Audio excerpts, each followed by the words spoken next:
Good afternoon. My name is Barkha Dutt, and you're with the Mojo Story, our independent digital platform. And we are here to analyze Union Budget 2021.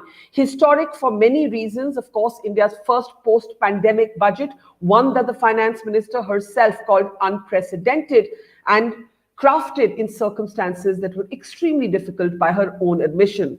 Of course, she also gained attention and photo ops for that red tablet that she's holding in her hand, doing away with the old practice of mounds of paperwork making its way into Parliament, India's first digital paperless budget. But can that red tablet be the magic pill that the economy needs? The emphasis obviously was on increased government spending, and that was much needed. Even the economic survey called for the government to spend much, much more in an economy that has been ravaged by the lockdown and the COVID-19 pandemic. Has what the government done been enough? Well, the fiscal deficit numbers certainly seem to suggest that the government has increased its spending majorly. If you look at these numbers, this is what it stacks up like. The 2020-21 fiscal deficit will be at 9.5% of the GDP. Now, like we said, this is of course an unprecedented situation. And of course, these are numbers that are deviating from the target. And the finance minister explained the fiscal deficit deviation from the target of 3% for the next financial year. In fact, if you look at the fiscal deficit numbers that are estimated for the next financial year as well, it gets better, but only marginally better, estimated to be at 6.8% of GDP. What were the main areas where the government will be spending? Well, a priority was placed, of course, on health. No surprises this budget is coming against the backdrop of the COVID-19 pandemic. And therefore, new health schemes were a major focus, 64,000 crores plus on a new healthcare scheme over 6 years was among the first announcements that the finance minister, Nirmala Sitharaman, made. And this focus on increased spending remained, her focus, which she said is in addition to the national health mission. So like we said, the government has, of course, tried to open up the purse strings, spend much more, health and infra being a key part of its attention to try and sort of increase and improve sentiment, rural and urban new health centers to be set up, and a big focus of government spending, Nirmala Sitharaman opening with her focus on that health spending. Now, if we were to come out of that and take a look a little bit at, beyond the health spending, also at the infra and the road projects, which was another key area of spending, then we do have, state-wise allocation. Tamil Nadu is getting about 1 lakh crore allotted for national highways itself. There were many other states that got similar attention. When she made the announcement on West Bengal, of course, that got particular attention, but they, because it's election bound, but there were other states as well, whether it's Kerala, Tamil Nadu, Assam. Assam, of course, is also poll bound as well. So we've seen the finance minister making a push for government spending. There it is, 25,000 crores allotted for highways in West Bengal to perhaps counter Mamata Banerjee's road repair programs, one of her mass programs on the ground in Bengal. All of this government spending is, as we said, leading to an increased fiscal deficit, which stands at 9.5% of the GDP. In fact, the overall figure, and if we can add that to our graphics, please, is 1.18 lakh crores on road infra alone.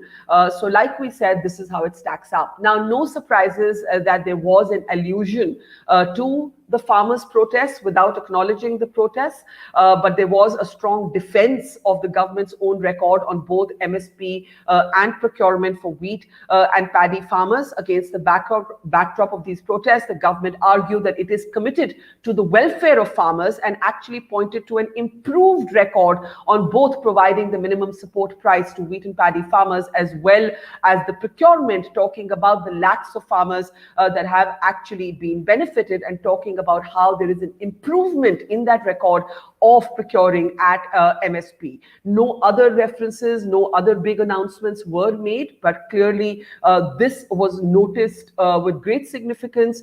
Nirmala Sitharaman making an elaborate and detailed defense of the government's record on MSP and procurement, particularly for wheat and paddy farmers. Towards the end, also talking about increasing custom duty on cotton. That is also something that was, of course, directed at farmers. So we saw all of this happening as the farmers' protests carry on relentlessly, and there is a sense that the government may have made a bigger announcement on the agricultural sector, but instead it seemed to be more a defense of its record and pointing to improved numbers rather than actually focusing on something new.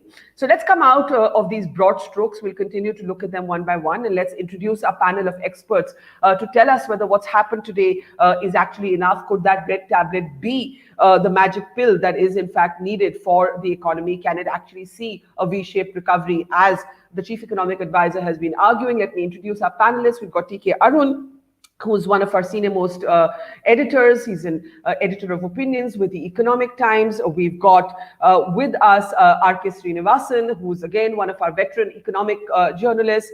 We've got here with us Yamini Aiyar. Yamini Aiyar is the president of CPR. Welcome to the program. We've got Deepa Sinha from the Ambedkar University, an economist with the Ambedkar University, and we have Sandip Ghose, who's a commentator and a columnist. Welcome to all of you. And I want to start with you, TK Arun, if I may. Just your first thoughts, at this point on what we've seen. Obviously, increased government spending reflected in those fiscal deficit numbers. Nobody was expecting the government to be able to meet that 3 or 3.5% of figure that was assumed in pre-COVID times. But do you think this is enough government spending? I think this is a fairly prudent amount of spending. Now, let's understand the macro perspective right now as far as India's budget is concerned. There is very little leeway for playing around with taxes, right? All major the GDP Council. You can really author some percent GDP. And sorry, we lost you there. Are you there? Yeah. Now I can hear you. Yeah. Go ahead. Yeah. So indirect taxes are done by the GST Council. You can tweak some import duties. Direct taxes, you already slashed even before the beginning of this financial year because of the slowdown in the 2019-20 year. You reduce rates to corporate rates. There isn't much scope for reducing personal income tax rates. So some benefit in terms of pre-fill forms to ease compliance for senior citizens and for others who have dividend income, all that is done fine. Now, the big thing that the government could have done is to step up capital expenditure, particularly on infrastructure. And I think the government has budgeted for it. And this is a very welcome development. Now, 9.5% fiscal deficit is for the current year, which is going to conclude. The main thing is that for the next year, they are again targeting 6% of GDP as a fiscal deficit. That's a huge number. And I think the economy will require that. And the economic survey's key message was that so long as your rate of interest is below the rate of growth of the economy, you'll be able to service that debt and have a surplus left over. And so your debt GDP ratio will come down. And I think the government has taken that to heart and is acting on it. I'm happy that the government is stepping up capital expenditure. Now, there is a political budget also. I mean, all the states going to elections have been given various kind of road projects, investment here, investment there, Kerala, Tamil Nadu, Assam, Bengal. So, I mean, that's just typical of this government. It's always mindful of the politics at play whenever it makes any announcement, whether economics or political. So, it's a political budget, and it does meet some essential requirements of stepping up growth rate in the economy by increasing capital investment. So the politics any government, Arun, is allowed to play, but you use the word prudent. You use the word prudent. Is this a time for a government to be prudent, or was this a time for a government to be bolder? And if so, has the government shown that boldness of thinking? Yeah, when I said prudent, I meant that it actually wasn't scared of borrowing money to spend. So that is the sense that it actually showed sense in spending big time and increasing the capital expenditure and stepping up your borrowings. 6% of GDP is what you're targeting. So that I think is a good thing. See, and let's also see, actually, there are trillions and trillions of dollars around the world which is looking for profitable deployment in an assured economic environment. The government doesn't need to spend all the money to create infrastructure in this country, to step up investment in this country right now. It needs to give the assurance to footloose capital, which is scouring the world for profitable deployment, that if you come and invest in India, you will get a decent return and the money will actually be given to you. So that is why all this investment trusts are being floated so that money can come in and we'll be able to capitalize whatever we have built and release the money for making fresh investment.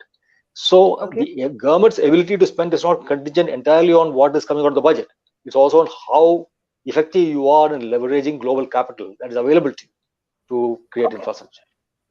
Okay, let me open this up. So, prudent is the defining word that TK Arun has used. Yamini, actually, if you look at the budget, there's nothing to disagree with. You could argue in a sense that the budget could have gone further, has not gone far enough, but it seems a reasonably predictable sort of amount level of spending. The areas are health and infrastructure. Obviously, as Arun said, there's some sort of eye on the pole bound states. That's normal politics. Is there something that actually leaps out at you? So the one positive thing that leaps out to me is how transparent this budget has been, especially if we take go back to the past few years where fiscal deficit numbers didn't always add up to real borrowing, given the kind of off-budget borrowing that the government was indulging in. And I think a willingness to both be transparent fully about the extent of the fiscal deficit, both for this year as well as for next year, as well as a commitment to bringing off-budget borrowing back into the budget for the FCI. These are really good positive signs that add to the credibility of our macro fiscal numbers that over the last few years have certainly gone through a credibility crisis. The other really good positive for me was the commitment to, under the 15th Finance Commission, sticking to 41% of devolution to states. The pandemic has really hit state budgets badly. State balance sheets are going to have a very difficult time recovering. So ensuring that devolution stays at 41%, increase in borrowing limits, these are positives in my opinion. Clearly also a pathway for recovery from the government's perspective, which is very much focused on health and infra. We'll have to see closely the numbers for health. It's not entirely clear what this new scheme is going to mean, what the NHM numbers are going to look like, what is allocated for nutrition as well. The one thing that really stood out for me as jarring against the backdrop of everything that happened from March 25th onwards with the migrant workers, the kind of deep distress that the informal sector is going through, the fact that even though NREGA allocations have ensured that rural employment is seeing a little bit is less distressed, but no of what all of this means for overall social protection, and what are we doing about immediate distress. One nation, one ration card was mentioned, no clarity on how close we are to that March 31st deadline, but no articulation overall of what it means for India to have a robust social protection after what we have put our workers through. And I think that given everything, the failure to, let's see what the numbers tell us, but the failure to mention any of this up and center in the budget is definitely very, very jarring.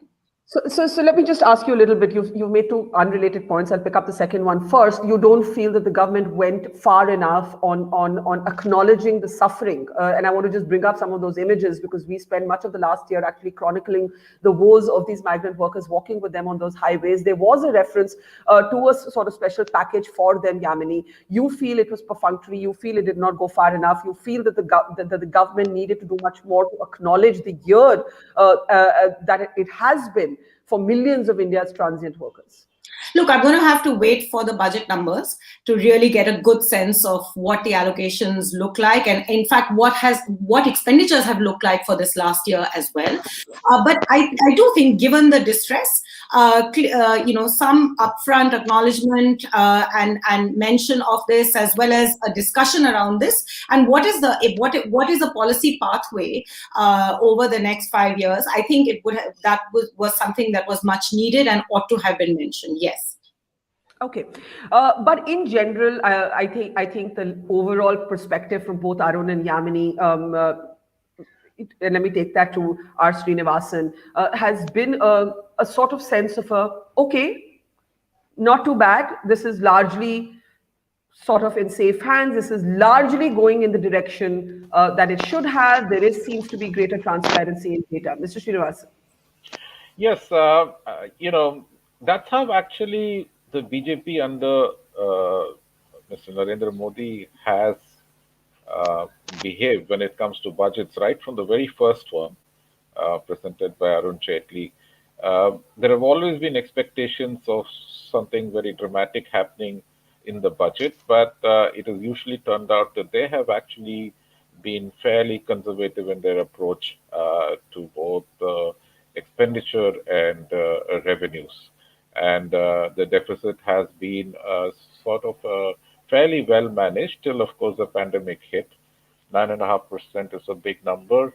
But you must remember that there is the base is also contracted. GDP shrank because of the pandemic. So the disappointing thing in this budget for me was that I think while it has been a continuation of the kind of measures that were announced during the pandemic to combat the immediate impact of the slowdown, what we needed now was to sort of kickstart consumption, and that has not really happened. So we've been looking at the supply side, relief for industry, relief for MSMEs, relief for farmers, and so on. But we have not looked at the demand side.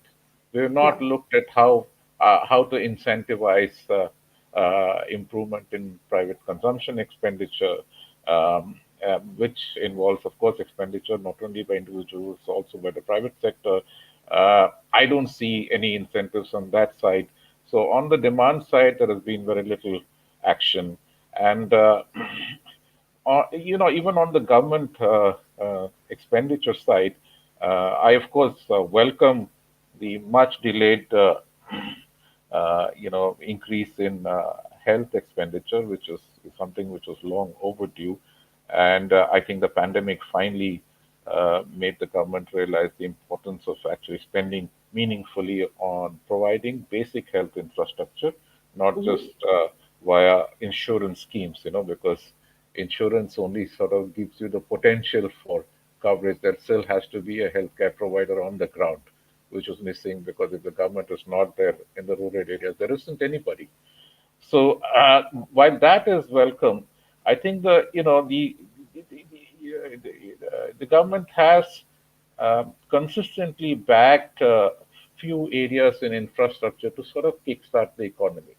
It Yeah. has always backed expenditure on roads. It has backed expenditure on this thing, and it has done that expenditure fairly consistently over the last 6 years. Uh, but I think that what we needed going forward was really some innovative and focused spending on creating potential, income and transformation going forward, which means encouraging skill development, encouraging innovation, and encouraging research and development. Again, India's capability in R&D has been showcased by our response to the COVID pandemic. The fact that India's managed to develop a viable vaccine in such a short time Yeah. is an amazing But thing. But where is the encouragement for all that? I don't see that. And as Yamini pointed out, there has been a catastrophic impact on jobs, informal sector as well as formal sector, including white collar jobs. I haven't. I don't see anything to do. Address that part of the problem. So, by and large, very conservative, very safe, very workmanlike budget, but I think missing in a certain amount of vision. so conservative, workman-like are interesting ways to describe it, and I want Arun and Yamini to quickly respond to some of the points that Srinivasan has made, and then Deepa, I'll come to you right after that, and then to Sandip. I'll take this to you, Arun, first. I think what Srinivasan is saying is that it didn't go far enough. It didn't acknowledge the millions of jobs. At least if you go at by CMIE data, and now the Oxford Inequality Report, one of the numbers that stays with me from that report is that in the month of April, 170,000 Indians lost their jobs every hour, and that this budget has not acknowledged the extent of that knock to the salaried class, and in Yamini's opinion, also the knock to the informal sort of working sector, in particular the migrant workers. Arun? So these problems are inherent to the structural nature of the Indian economy, where more than 90% of jobs are in the informal sector. The unorganized sector workers tends to lose their guaranteed incomes without any job security. So this is a structural part of the problem, and that cannot be tackled by one single budget or by any single initiative. For that, you need to change the structure of the economy, and we are in that process of growing and changing and evolving. So that is why. Now, the thing is that they have set up a development financial institution. After the ICICI, IDBI, all these things were converted into banks, India no longer has a development financial institution, and that is being set up with a 20,000 crore capital from the government budget, which will leverage global capital and fund infrastructure projects. So that will actually further facilitate growth and create jobs for the kind that people need in these bad times. Second, while I agree that problems are not acknowledged, but these problems are being addressed. So it is the nature of this government not to acknowledge any problem. Everything is fine, right? In the economic survey, all the chapters said that everything they did was right, the sequencing was right, they did all the measures, all that. I mean, that is okay. But what's being done is what really matters now. And I think what is being done is to a certain extent reasonably not bad. And I'm happy that they have kept the fiscal deficit high at 6% of GDP for the coming year, that they have set up the development financial institution, they are building a bad bank, and asset reconstruction company, which will take bad loans, non-performing assets off the bank's books, freeing the banks to start lending again, and resolve these bad loans over time through with the patient capital available to the ARC, asset reconstruction company. So these are all incremental measures. So you're basically saying that the structural issues of the economy cannot be conflated with what the budget could have done, Arun. Yes, they couldn't have. But the budget could have done is to actually create allocations which will give temporary relief and create jobs, and that is trying to do. Okay. It's trying to facilitate economic growth. So the two ways of looking at this, right, Yamini? I mean, you were reassured by the transparency and as Srinivasan and Arun have both used, words conservative, workmanlike, prudent, safe. But some would have said we needed a little more risk, a little more imagination, a little more compassion. But again, I think Arun makes a valid point that there are structural issues with the economy, and the budget can't be that magic pill to address all of them, right? The budget can't be the magic pill that addresses all of them, but it is important for us to remember that even if we look at trends over the last 3 months of the nature of India's current rebound, so to speak, that rebound is fueled largely through large listed companies, profit-led, and through consumption, pent-up demand of the top 10% of the income decile, you and me. I certainly have pushed up my spending in the last 2 months for sure. And that is hurting, in fact, I would argue, actually bleeding the rest of the economy. Small listed companies have not registered any growth. Informal sector, small micro enterprises, we don't even have the data, but clearly, given the degree of contraction, they too are shrinking and are under deep distress. And all you mentioned, you refer to the CMI data, all the data on the informal sector, on employment data is telling us that jobs are not coming back anytime soon. The government seems to, through this budget, have laid out its own imagination for how it can bring back jobs. It's going to do this through increased capex with the assumption that that will boost private investment, and it's doing what it can to fix the financial sector. That's okay as one engine, but a very, very crucial second engine, almost more important when you've gone through so much distress, is what you can do on the social sector to boost consumption, particularly of the informal sector. And that needs increased allocations for many social policy programs. Let's not forget, a lot of expenditure switching is likely to have happened this year. We'll see when the numbers come out that the government, many of its regular programs were not running at full capacity. Money was being used to substitute for other pandemic-related activities. This means school education, nutrition. There's a whole set of things that impact household budgets, particularly of the low. So let's see what the numbers say. But certainly in terms of the politics and the policy positioning of this budget, the absence of any clear reference to all of this is jarring. I was not imagining anything but a very pragmatic, static budget that wasn't going to do anything dramatic. And I think in that sense, this budget has done exactly what it should have done in a year where we have to rebound and get back onto a path of growth with a lot of uncertainty. Doing anything dramatic may not have been a good thing, but ensuring that you're covering those who have been most distressed by decisions and choices being made by the elite and by a disease that was brought into this country by the elite, I think is a moral responsibility in a democracy. Let's see what the numbers have to say before we say anything further. Sure. Let me just get Deepa and Sandip, and then we'll actually look at the specifics. Deepa, go ahead.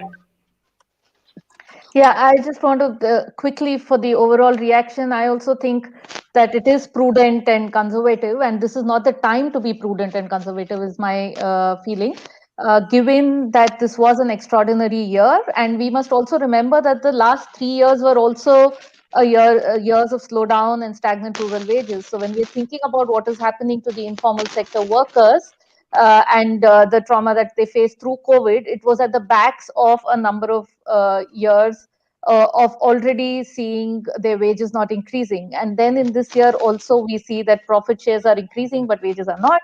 So what we see from the speech again is not enough attention paid to these issues, and that the stimulus happens not only through capital expenditure, which is very important, but also through the demand side, which could be through increasing the demand of the poor, who are in large numbers in our country. So what is it for Narega? Food subsidy, it's good that it's not off budget anymore, but I don't see how it's going to fit here because that's a large amount. Even in health, I've just got the health numbers. The numbers have been put out. And if you look at the Department of Health and Family Welfare, the BE for this year is slightly less than the RE for last year. So we have to really look at the details of where is this increased expenditure happening? And I think it is definitely not as bold as it should have been given the circumstances. What would you specifically, what's the one bold move? And I want to actually ask Mr. Srinivasan that also, but Deepa, to you first. What's this one first bold move that you would have liked to see that you actually didn't see? Much more spending on 3-4 things. She started her speech with health and nutrition, which was great, which usually doesn't happen, but putting actually money behind that. And then Narega and social protection, at least this much in terms of social security pensions, for instance, for the old and single women is 200 rupees since 2006.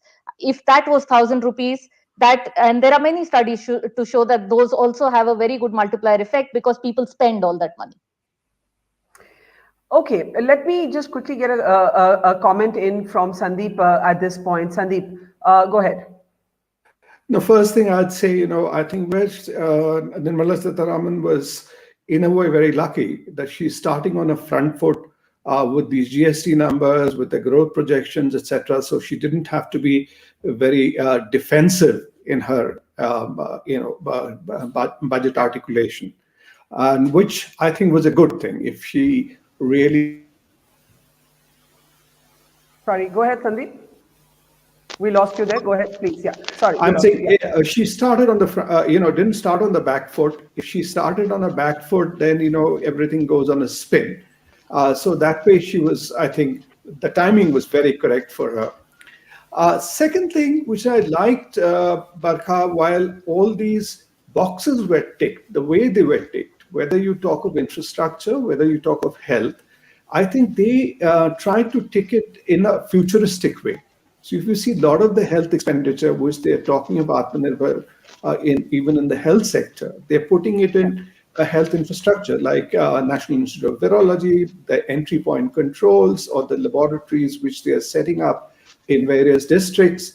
And similarly on development, though you say about the political element to it, but roads, I think, is the biggest incentive you can do for development. So even if you look at a West Bengal situation, which you mentioned, whereas the state government did a lot on the rural roads, but what you require is the arterial highways. And so those sort of investment which is coming.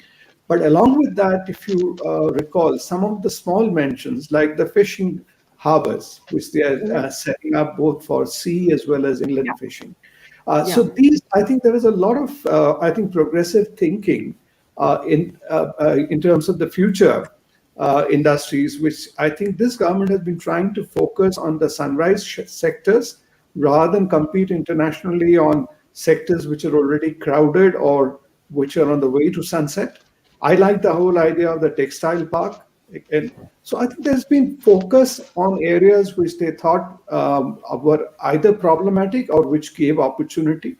One last comment I would make in terms of Srini's view on consumption and also the whole point about the rural things, while in terms of form or in what they said, we can fault Nirmala Sitharaman and she didn't make maybe the right noises, but there could also be a view. You're seeing rural consumption, the rural growth during this entire period has been good. So some of the DBTs which they have done, that has surely worked, which internationally also people are recognizing for. Okay.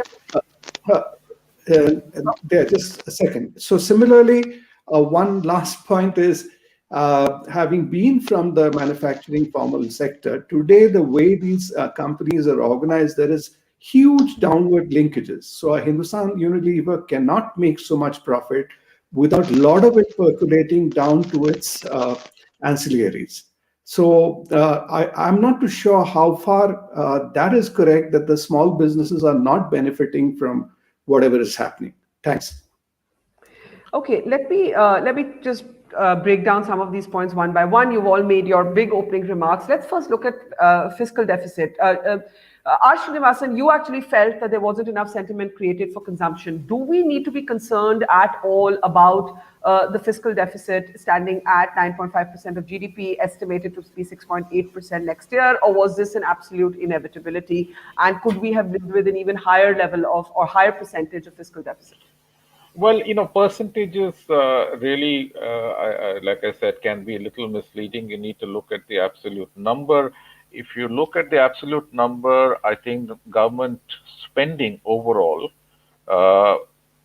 compared to what it had budgeted in the last budget, grew by about 4 lakh crores, which is roughly maybe about 10% of the budget size. And a 10% increase during a pandemic period, which had called for unprecedented responses in support from the government, is really not that much. And that's point number one, that I think that, in fact, the response could have been much larger. 6.8% deficit projected for the next year. There are certain underlying assumptions, basically, also on how the base will change, or how much of GDP growth that they're going to have. Indications are that actually the growth will beat the initial estimates. So, we could see that coming down as well, which also begs the question whether we could have actually opened up a little bit more on the spending side. So I think basically I don't think it's an issue of concern, the size of the deficit and the glide path that the finance minister has announced towards getting back. But I don't think that it will go back to 3%, which was the earlier mandate. I think that by the time that it will reach 25, 26, they would have sort of picked on a range, perhaps to target the fiscal deficit for.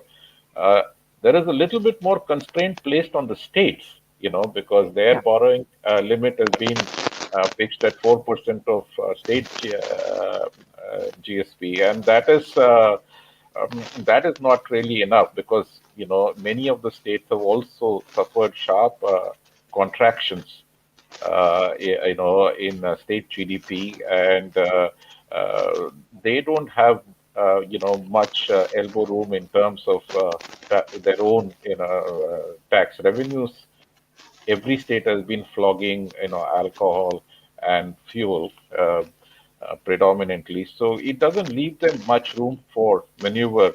And in that sense, I think the center will have a much tighter control over who gets to spend. But you think the government, Srini, you think the government could have spent more? I certainly think the government could have spent more. Yeah. And therefore this deficit could have been higher, and we could have lived with that. We could have lived with it. Okay, I want Arun and Yamini to come in on that. Yamini, apart from the social sector spaces that you have flagged, I think Srini is making the point about consumption. And will this go far enough to actually change sentiment? Because what's happening, of course, is that the government is spending, but other sectors are not, right?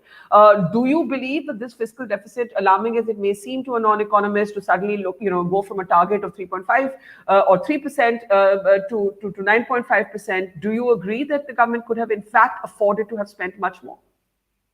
I think the most important thing at this point was for credibility of numbers, and that given the unusual nature of the backdrop against which this budget was being prepared, I think that has been achieved. So in that context, perhaps the fiscal deficit, there was enough more leeway for the government with regard to the fiscal deficit. I think the big question, and again, I'll have to look at the numbers more closely to comment on this. The big question really is, what are the different drivers of the fiscal deficit? What has this done to expenditure, to budgeted expenditures for the last year? What has it done?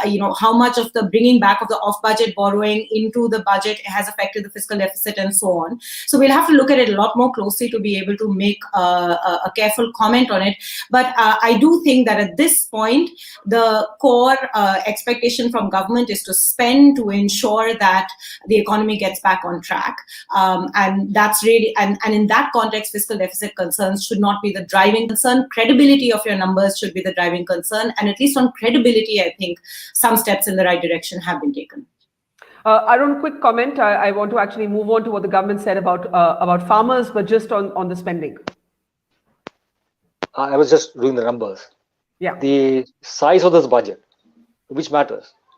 We haven't had very large budgets after the concern with fiscal deficit came uppermost after the economic reforms began. And this budget today is 15.5% of GDP. The budget size last year was 13.5% of GDP. It was lower than 13% the previous years. So the government is planning for a big budget. The total government expenditure by the central government would be 15.5% of GDP. And that is, to my mind, a great thing. So you don't actually share Srini's concern on consumption, Yamini's point that this could have gone further? I'm sure they could have been more explicit. They would have shown some concern. But I'm sure overall expenditure, when it is this high, it will, finally reach people who need to have some support to their consumption also. Okay, I want to shift our focus specifically to the raging controversy of our time, which is the farm protests, right?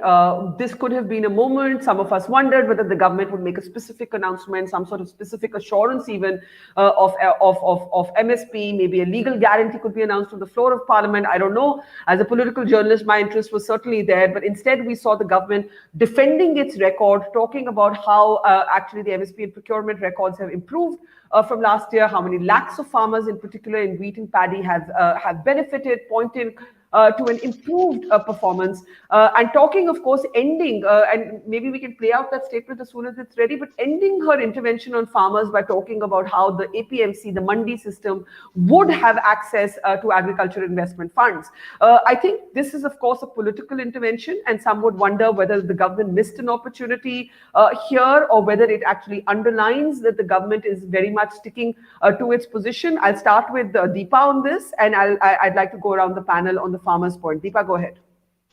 Yeah, on the farmers' point, I want to say two things. One thing is she emphasized a lot on the expansion of MSP coverage in her speech, but we need to also understand that that doesn't reflect in the budget at all. I mean, MSP is something that the government is paying for the rice and wheat it is buying. It doesn't come in our budget documents. So that does not mean excess spending. We need to see how it is distributed. If you look at PM Kisan, once again, I was just quickly looking at the numbers, which is the big flagship program of this government, and she mentioned reaching out to more farmers under that as well. Again, the RE last year and the BE this year is the same. So there is no increase in the budget for that either. There is an increase in the budget for the Agriculture Infrastructure Fund, which would be available for APMC, which I think is positive, which we'll have to see how it will be used. So overall, again, on the farmers front also, I would say not disappointing given the context, where one expected, given the protests and so on, that there would be some big bang announcement. Okay. So I really want the panel to respond, spend 5 minutes talking about the farmers. So let's just listen to what Nirmala Sitharaman said on this MSP and procurement for wheat and paddy farmers in particular. The number of farmers benefited increased from 1.24 crores in 2019-20 to 1.54 crores in 2020-21. In the same way, Honorable Speaker, sir, in the case of pulses, the amount paid in 2013-14 was 236 crores. In 2019-20, this was increased to 8,285 crores. Now in 2021, it is at 10,530 crores. More than 40 times increase from 2013-14. And we could see the Prime Minister actually really, hitting the desk there in approval, in endorsement, a political signaling there as much as an economic one. Yamini, I'll start with you. On the farmers issue, could the government have made a different intervention? It basically defended its record. It obviously towards the end spoke about customs duties on cotton and so on. It spoke about the mandi system being given access to these new funds, thereby underlining that the mandi system isn't vanishing. But was it a missed opportunity to de-escalate what's happening at the borders of the capital? Sorry, let me just unmute you. Go ahead, Yamini. Yeah. I don't know if budget is the place for that. And actually, I do think that some effort was being made in the direction, in the sense that the emphasis on MSP was probably a message to say, as the government has been saying, that there's nothing. We are not getting rid of MSP. We are not getting rid of MSP. But as Dipa before me said, it's a much more complex issue. I think the commitment to mandi investment is an interesting and important one. Yeah. But beyond that, I don't. This is a complex issue. It's both a complex political issue. It's also a complex issue related to what agricultural reforms actually ought to look like. I don't know that the budget necessarily could have done very much. I certainly think that if the government had committed to a serious debate in Parliament on the agricultural laws, as has been asked, that would probably have sent the right message more than anything else. And we have to wait and see how the rest of Parliament of this session pans out. And of course, it could still happen, because the Prime Minister has told the all-party meeting that the government's proposal still stands to put the laws in abeyance, for 1.5 years. You're saying, Yamini, that you're okay with the fact that the budget could not have become that place to make that political intervention. Yeah, I'm okay with that. But I certainly am not okay if the entire budget session of Parliament goes without a serious debate on the issue. Sure. Srinivasan, let me bring you in now on what we heard about the farmers, not just defending the record, but also the reference to the credit available to farmers through the mandi system actually sort of going up. Obviously, that was a sort of sop for farmers. I don't know that it will be seen as that by protesting farmers at all, but I think Yamini makes the valid point that the budget was not the place and time for that. Mr. Srinivasan. Well, I don't know, because the budget has been used to make plenty of political points in the past. In this one as well, as you yourself pointed out, a number of very clear signals have been sent to poll-bound states that, depending on the way they vote, the goodies will be flowing in that direction. So I don't see why the government could not have addressed the farm law issues in the budget one way or the other. I mean, the easiest and one of the the biggest sticking points would have been on the MSP. So if you give a sort of legal commitment to MSP, this is a finance bill, it could be easily passed along with the rest of the budget proposals. That would have taken the sting out of the farmers' protests. And it would also meant, because it would actually come under the same, because then the government will have to underwrite and provide, make a budgetary provision for supporting the MSP.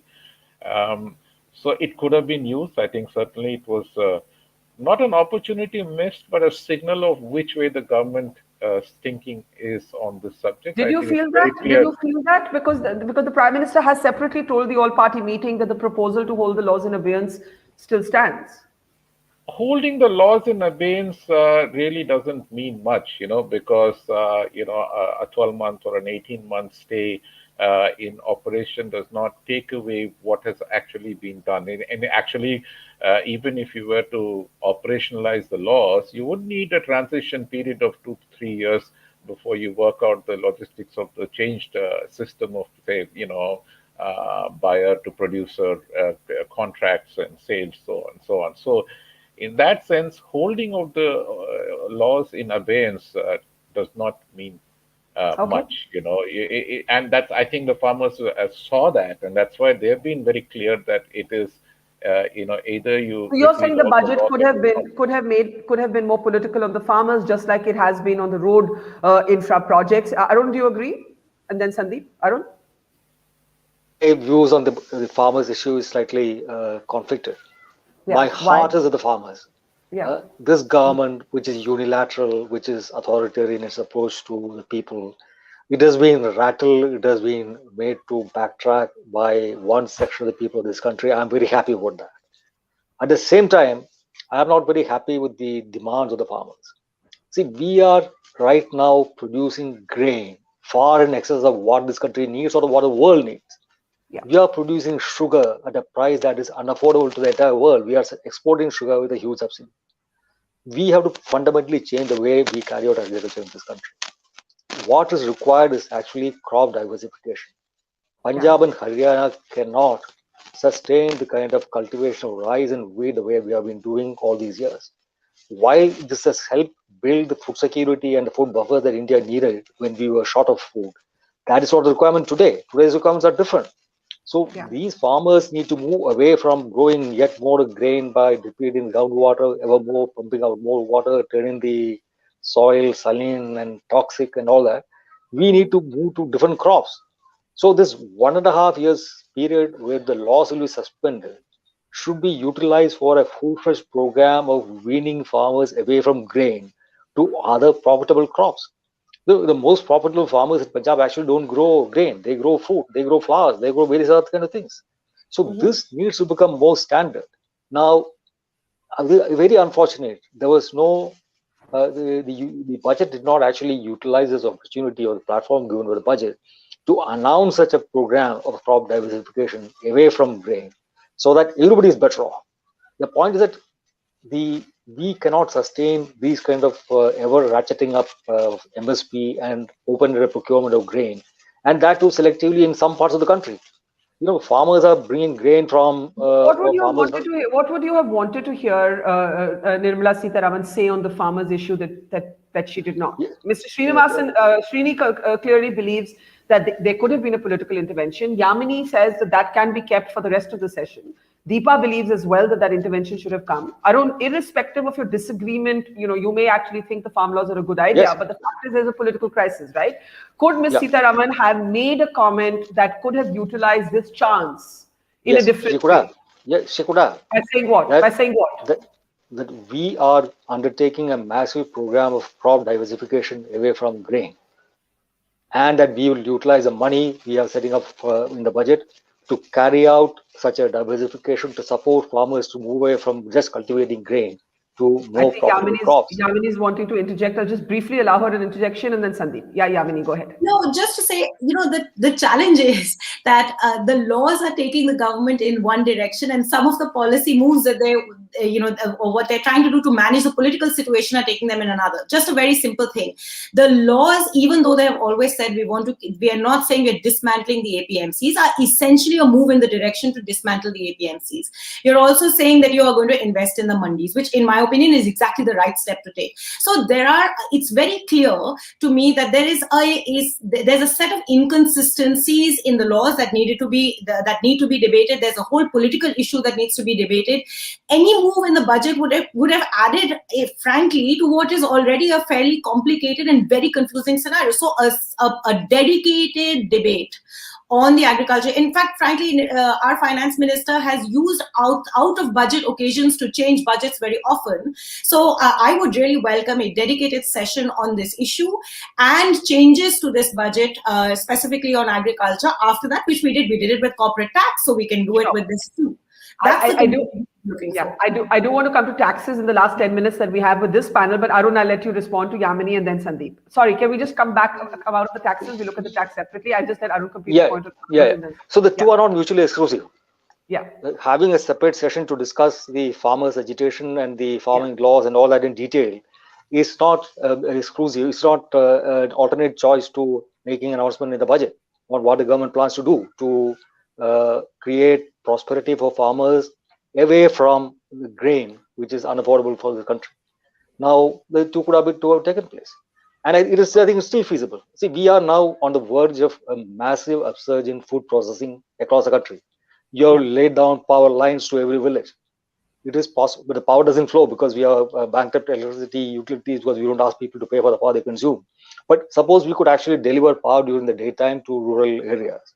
You could have a range of food processing plants coming up in rural areas, which will process the food that today rots because there's not enough of an infrastructure to store it or keep it safe. You could have desiccated onions, you could have desiccated, dried vegetables, all these things. And that will improve incomes of farmers, bring down prices for consumers, and everybody will be better off. Now, that possibility exists. You are building roads to rural areas, you are building power lines to rural areas.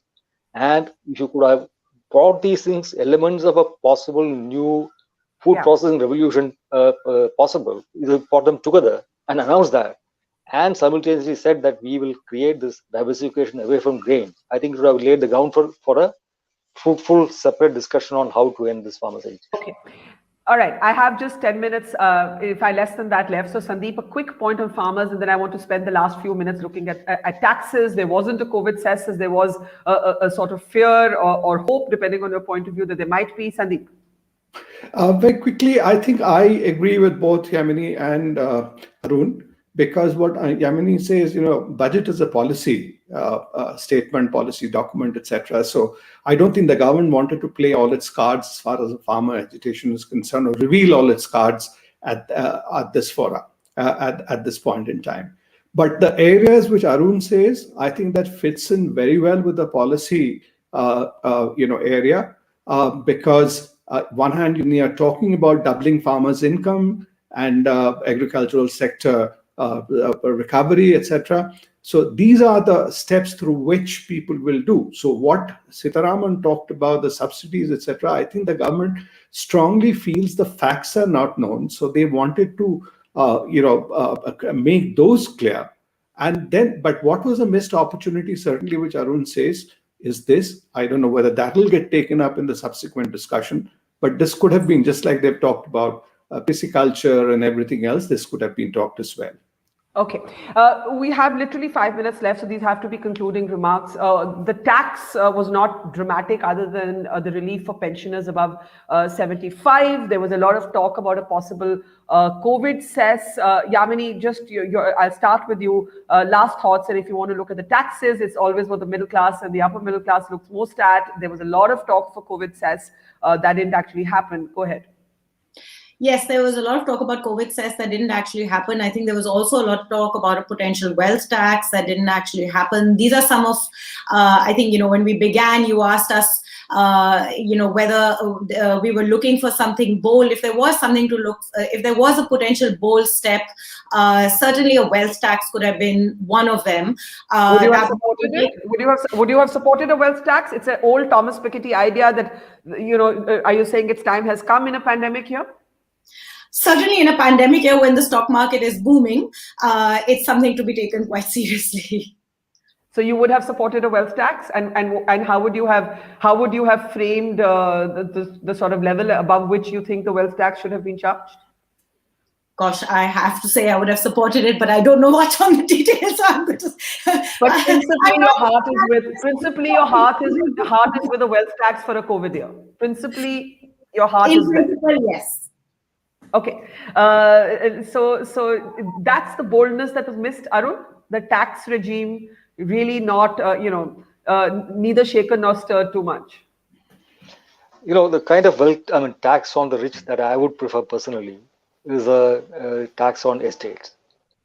When people create wealth, accumulate wealth during their lifetime, and they die, there's no reason why there should be intergenerational transmission of inequality. Why the children who haven't really done anything to earn this should be getting this huge bonanza. I think it would make sense to have a huge, sizable tax on estates left behind by the rich. Why do you think they didn't do? Why do you think they didn't do that? They could have got away with it in a year like this, when, as the Oxford Inequality Report tells you, India's billionaires actually, increased their income manifold. Mr. Ambani was richer by 75%. I don't think there would have been eyebrows raised if Arun, it had happened, if a wealth tax had actually, been unveiled this time, or a COVID cess for billionaires. I don't know. I mean, people want to create incomes in this country rather than attack wealth. And if that becomes a disincentive for people to invest and create more jobs and incomes within the country, I think governments wouldn't want to really risk that. That is why there is no wealth tax right now. Okay. But I don't think that really matters so much. You haven't really followed up the audit trail generated by GST to collect your direct tax base the way you could have. The potential exists. And that is what you need to do. And I think that's what the government is actually trying to do with all this talk about advanced data analytics, artificial intelligence, and so on and so forth. We can collect nearly, at least 10 percentage points more of GDP through better administration of tax. Yeah. Deepa? Sorry, to mute. Yeah, same. I would actually agree with Yamini that one would have looked for some new taxes for taxing the super rich. And this budget very much, although one is talking about how they've increased the fiscal deficit, the prime driving concern actually seems to have been to contain the fiscal deficit while not increasing your taxes. And therefore, that's why we see not much happening on the spending side. Srini, if I can get you on the tax measures, almost everybody, I think Deepa and Yamini pushing for a wealth tax. Arun says that there's plenty within the framework that you could have done. You don't actually have to go as far as a wealth tax, right? Your view? Yeah, certainly, I think more could have been done on both sides. First of all, and let me just begin by correcting you that the budget gave some relief for the elderly. It hasn't. It has only exempted people above 75 from filing a return. They're not exempt from tax. Yeah, okay. So yes, fair enough. Only compliance, so no relief for anybody. I feel really sorry for the Indian middle class. You look at what it was the worst year in recent memory for the middle class. Every Indian middle class family experienced an income shrinkage. I can say that with confidence. Everybody across the board, right? Many lost their jobs, and these are the people who are actually driving the consumption economy. Who do you think is buying the cars and the houses and going out to eat and, consuming, internet services and so on, and paying premium prices for it? It's the middle class. So, I think even a token gesture would have revived what are called animal spirits, and that disappointingly did not happen. What sort of token gesture? What sort of token gesture? At least sort of, get a little bit more realistic about income slabs and, in terms of what is the actual relief that you're giving,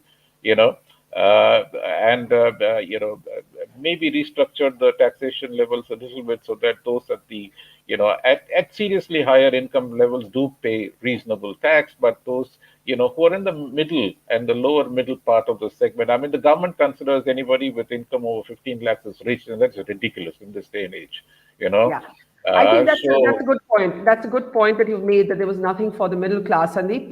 And that middle class has often been a BJP voting sort of class. And this is something that you hear again and again, that people believe that the income tax paying class of this country is the most put down upon. And I don't know if we say that as people who still imagine ourselves to be middle class without realizing our privilege. We all identify as middle class. But Sandip, very quickly. And then, I don't know, I have literally a minute left. So if anyone wants to, after that, jump in with the last word. Yeah, Sandip. Very quickly is, I think, the part B of the budget has lost its significance now. Yeah. So whatever is done there, it's incidental. And the government had too many fires burning just now to take on something like wealth tax, etc., and wave a red rag at the intelligentsia. So they left it. What Srini was saying was possible, but instead of while they haven't increased the taxes in some ways, like your COVID cess, etc., they have not also reduced the other things. So that's must have been a political call or what they have taken. I wouldn't really worry too much about it. Okay, we're at the end of this 1 hour. We're of course continuing our special coverage. If I had to literally give all of you 15 seconds each to use one adjective to describe the budget, just one word. If you had to use one word, and I want to start with you, Deepa. One word. Playing safe. That's 2 words, but okay, safe. We'll take safe as the word. Srini. Possible. Possible. Arun? Yes. Sorry, Arun? It's a good budget. Good budget. Okay, good. So we've got good, safe, possible. Sandip? I think it's I think it's a good budget. I'll agree with Arun again. So good is the same word. And Yamini, I'll give you the last word with the last word on the budget. Transparent. Transparent. All right.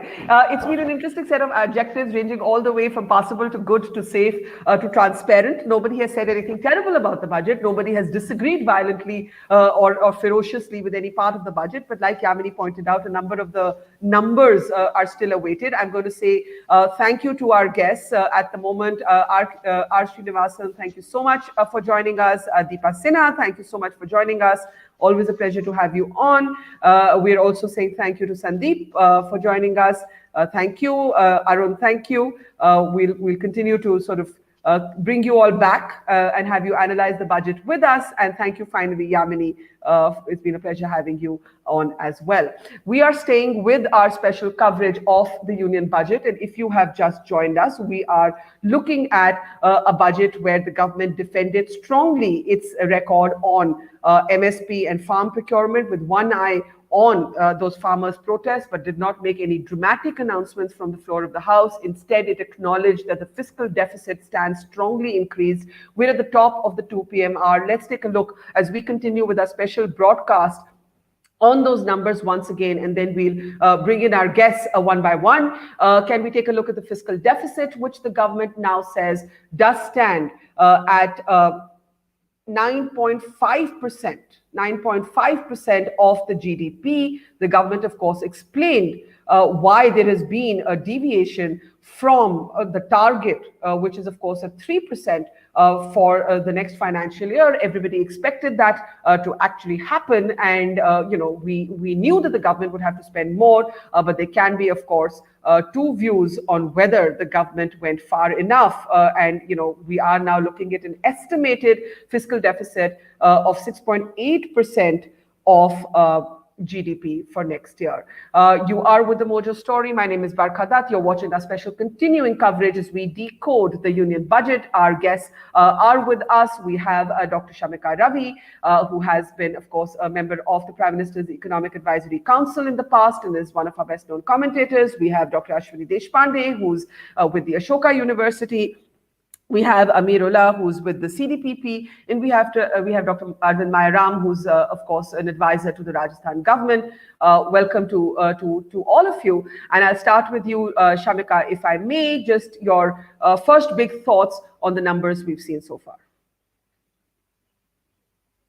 Sorry, let me just unmute you. Go ahead. Yeah, sorry.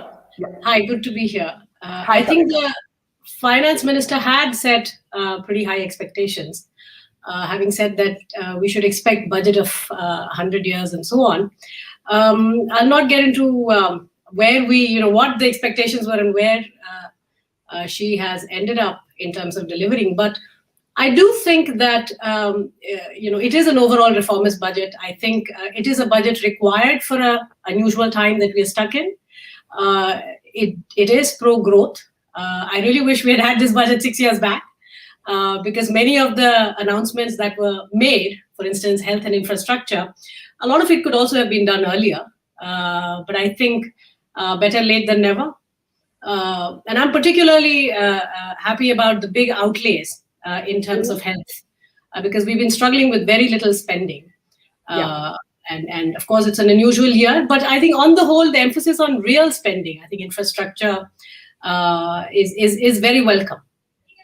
And we look at those numbers one by one, the health and the infra spending, Shamika. But when we look at the fiscal deficit, and there are two views on this. One is that this was expected, and the economic survey called for the government to spend much more, and that's what's happened. The other is that the government could have actually spent even more, and there are people who are saying this is not going to change the consumption sentiment. Do you believe that the government could have gone further in terms of those fiscal deficit figures?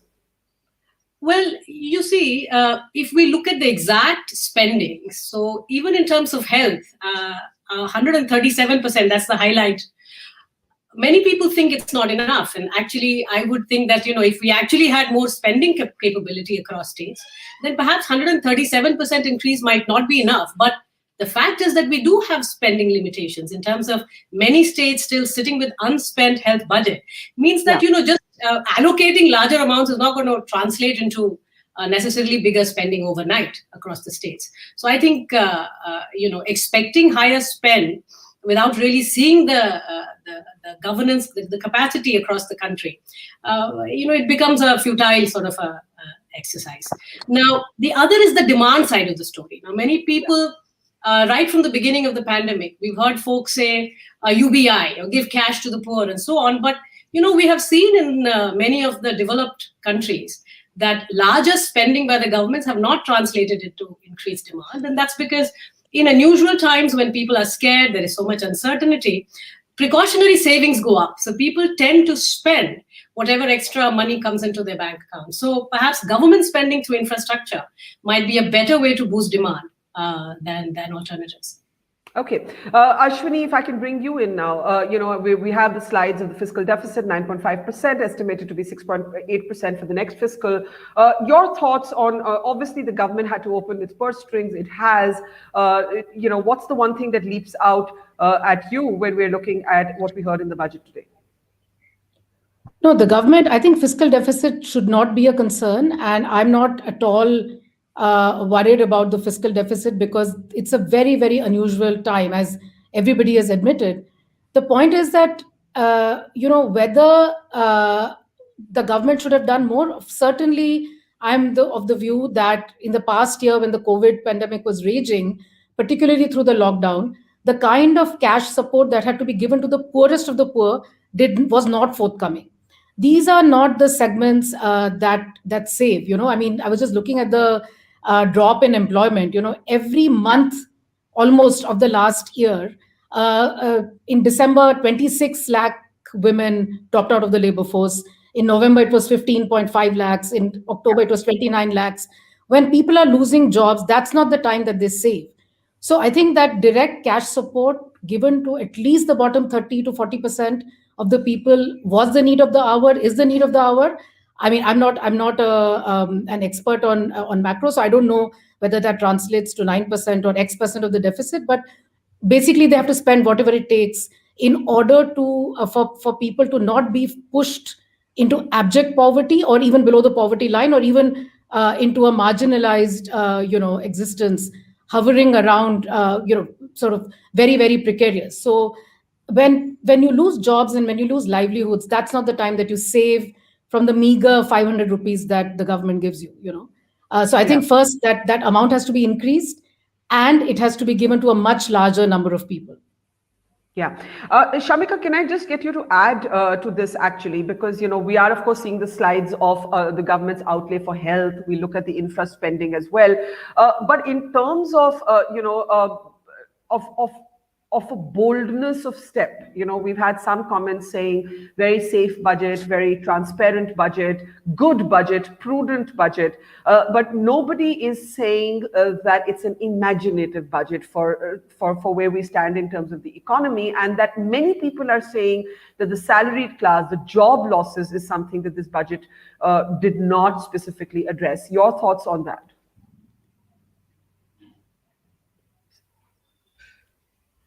Sorry, you're muted. Yeah, go ahead. Yeah. If you look at the announcements on the taxes, Barkha, I suspect, the government's, I think, efforts to increase employment or to offset the reduction in employment due to the pandemic.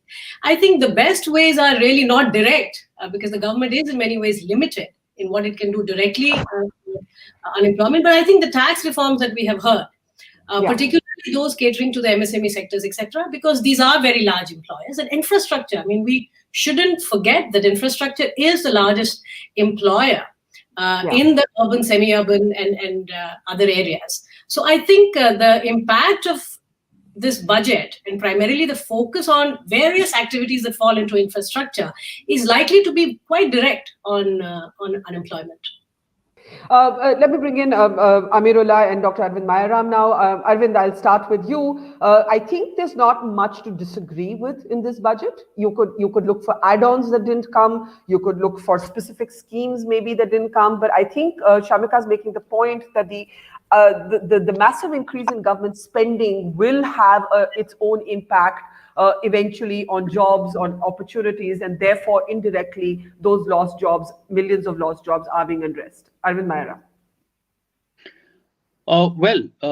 I think, let me first say this, that the budget, as you have said, is not very imaginative, but I'm not worried about that. Actually, budgets should not be too imaginative. That can also cause issues. Budget is supposed to be something which provides a kind of a roadmap as how it will go, but not upset what is being happening all this while. So therefore, to that extent, yes, you're right that it isn't very imaginative. It has. No, I was saying people are saying it's not imaginative, but people have also said it's prudent, it's safe, it's transparent. They've also said all those good things. This is what I'm saying also, that it is not. I'm happy it is not very radical in that sense, because radical budgets also tend to create other kind of issues. Sure. But the basic problem here is, whereas I welcome the announcement with regard to, for instance, outlays in medical and health and outlays in infrastructure and so on, one big issue is in terms of revenues. I think revenue targets are very unrealistic. Look at the disinvestment. We just lost your sound, sir. We just lost your sound. Are you back? Yeah, can you? Yes. Yeah, I think you're having a little bit of an unstable connection. Just try and make your point. No, we've lost your sound. Let us try and fix our audio to you, and we'll get you back. But I got the gist of what you were saying about the revenue projections being unrealistic. And Amirullah, do you want to kind of jump in there? Yeah. Yeah, thanks, Barkha. I mean, on the standard question to ask is whether you can hear me all right. But I guess you are. We can, yes. Go ahead. To me, the first signal is the stock market. If in a year when the focus of a budget has to be the poor, the stock markets do so well, I get very worried. It's just amazing how the stock market started off on a high note and then just doubled and tripled in no time. So that sends us a worry. The second issue is the big glaring issue that I haven't heard anyone talk about. I was worried about it, that maybe I'd missed something. And then when I looked at the papers, I found it. The Manrega outlay, that's actually been drastically cut down. In a year like this, when we've had, 160 million people unemployed, walking back home and all of that, to cut Manrega at a time when we have heard the ministry saying in October that we couldn't cope with the demand is strange, to say the least. Okay. The third point is that, some of us were expecting this budget to be headlined the poor. But the budget seems to be headlined land. It seems to be about selling lots of land. Selling railway land, selling. Why do you because say that? Suddenly there is this new announcement that the government is going to, there is a word called monetize, which in simple English means sell.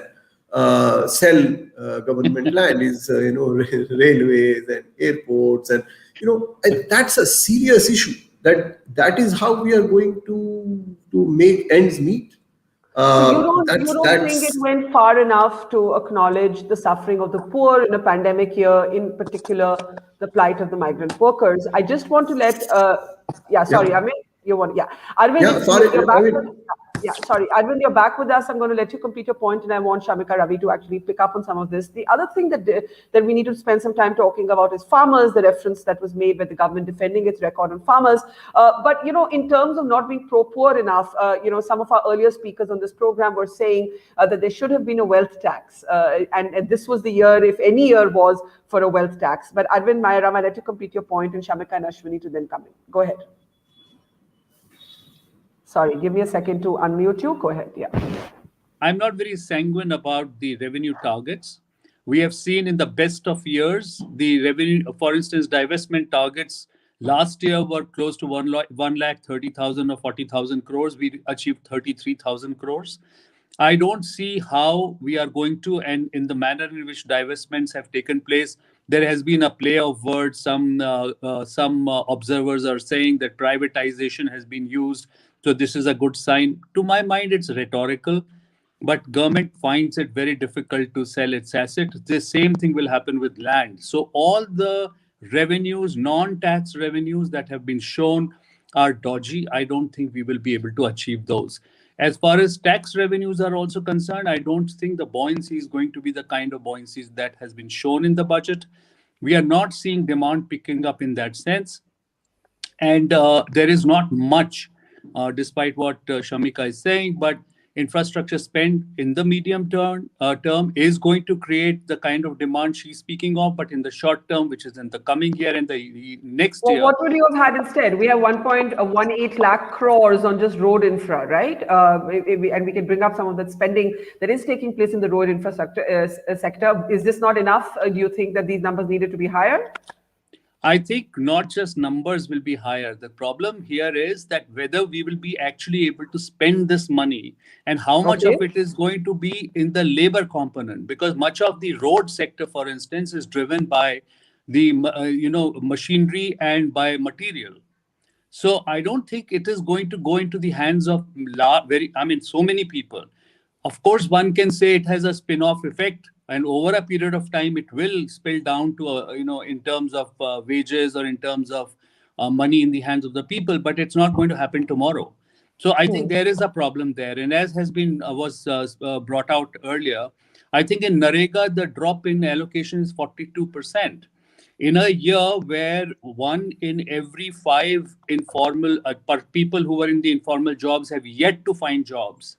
There and also we need to also note that workers in the lowest income decile had the highest drop in incomes in the last year, and therefore we are not going to see those people finding much solace from the budget, despite the fact that we have a lot of attention. Only one more point I'd like to make here, just one more point, which is that I think the government has, considering that we have such a big specter of the Chinese presence on Indian soil for quite a while.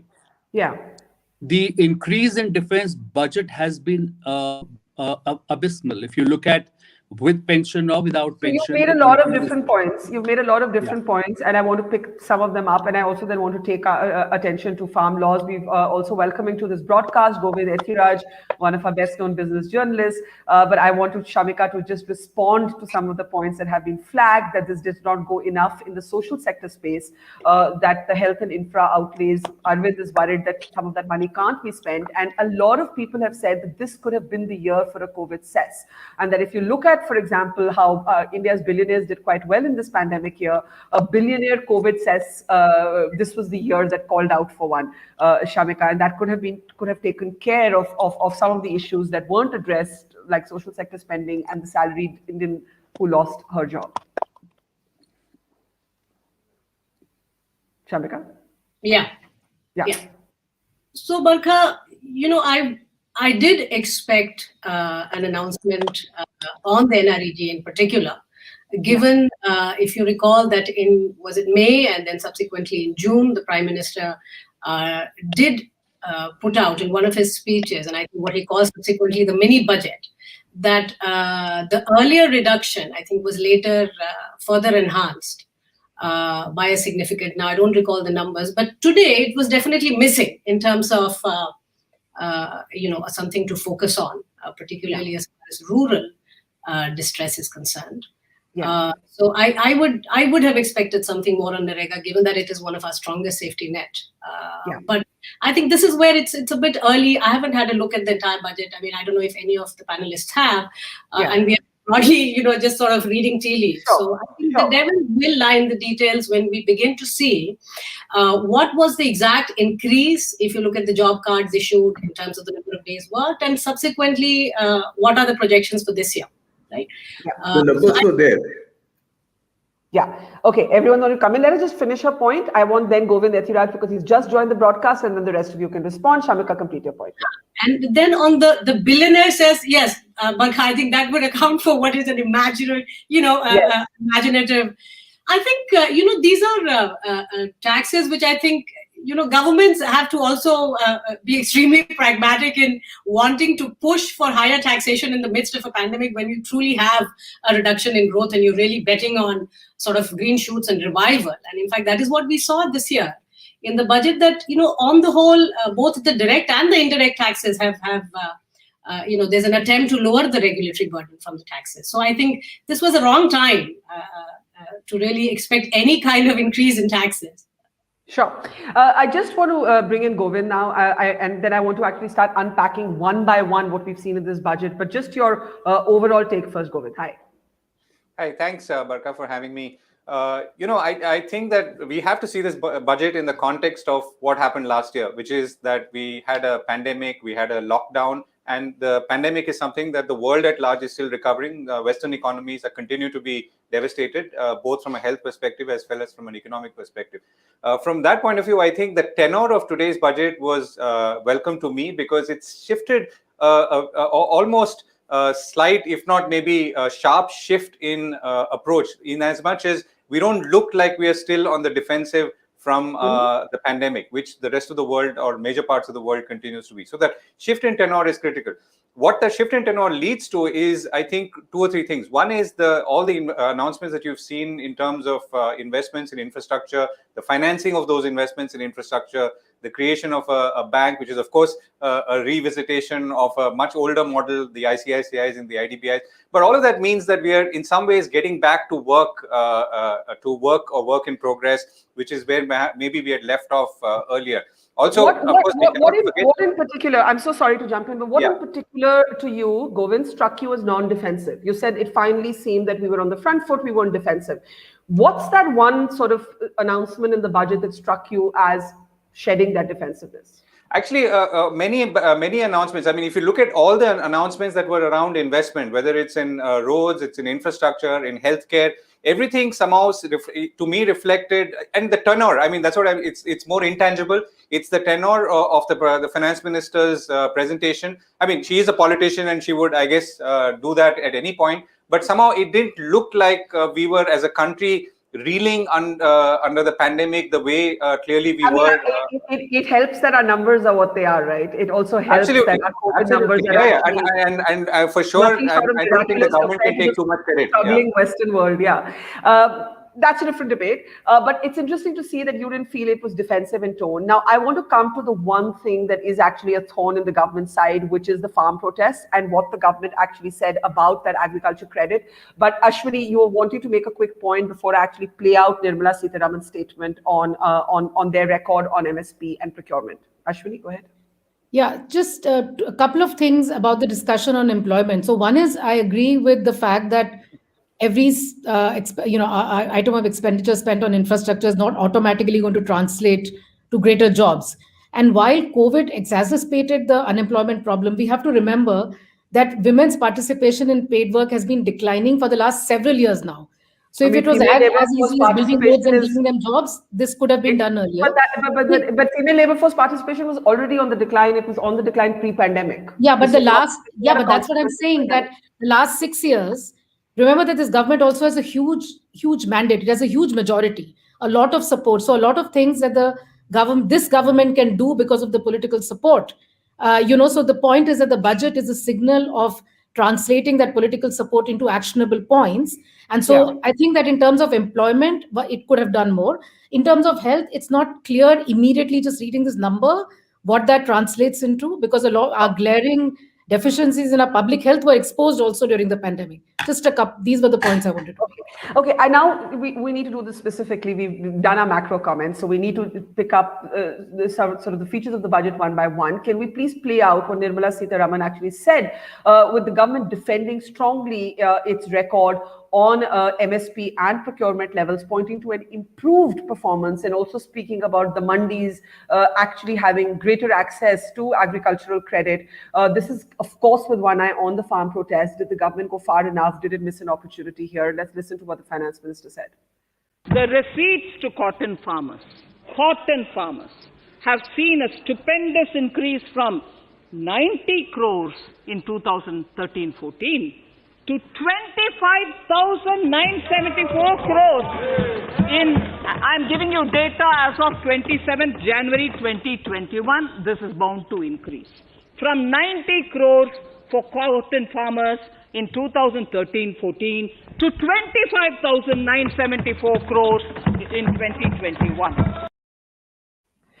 So, what you see, Shamika, was a defense of the government's record. You could argue that the budget was neither the space nor the time to actually make a political intervention, right? And I'd agree with that. And there is an entire budget session ahead. But there are people who say that, for example, the announcements that were made on road infra projects for pole-bound states like Assam and Bengal were also political interventions. And maybe this was that moment for the finance minister to jump in and say something that could have actually assuaged the farmer protesting on the street. Did you think this was a lost chance? No, Barkha, because I don't think there is anything really. There is no role for the finance minister in solving the current, which is a purely political sort of problem right now. And I think it is best left to the political leaders in terms of the agriculture minister and, frankly, the prime minister's office. So I really don't think the FM had much bandwidth in terms of doing anything, announcing anything. But what did you make of the fact that the mandi system, which has been under so much scrutiny, was actually referenced as having access to greater agricultural credit? And if we can pick up that banner now, you will see that increase in the credit that is being provided for the farmer. A technical point, yes, maybe not one that's going to say anything to the protesting farmer, but the mandi system's efficacy, Shamika, still being underlined there. No, sure. But I think the larger point here was the procurement itself and the amount of money that was eventually spent procuring, different kinds of grains, and in particular grains which come from the region where you are seeing the unrest. So I think there was underscoring of the larger point here. But I don't think any announcement from the FM would have really solved the current problem without fundamentally undermining the farm reforms. And I think that is a political debate. They're having repeated meetings, and the government has shown considerable sort of willingness to put it on hold. They've had series of discussions. So, I mean, as an economist, I have really nothing to add. And therefore, I believe it is not the mandate of a finance minister to jump into this and announce something which would really get these protesters off.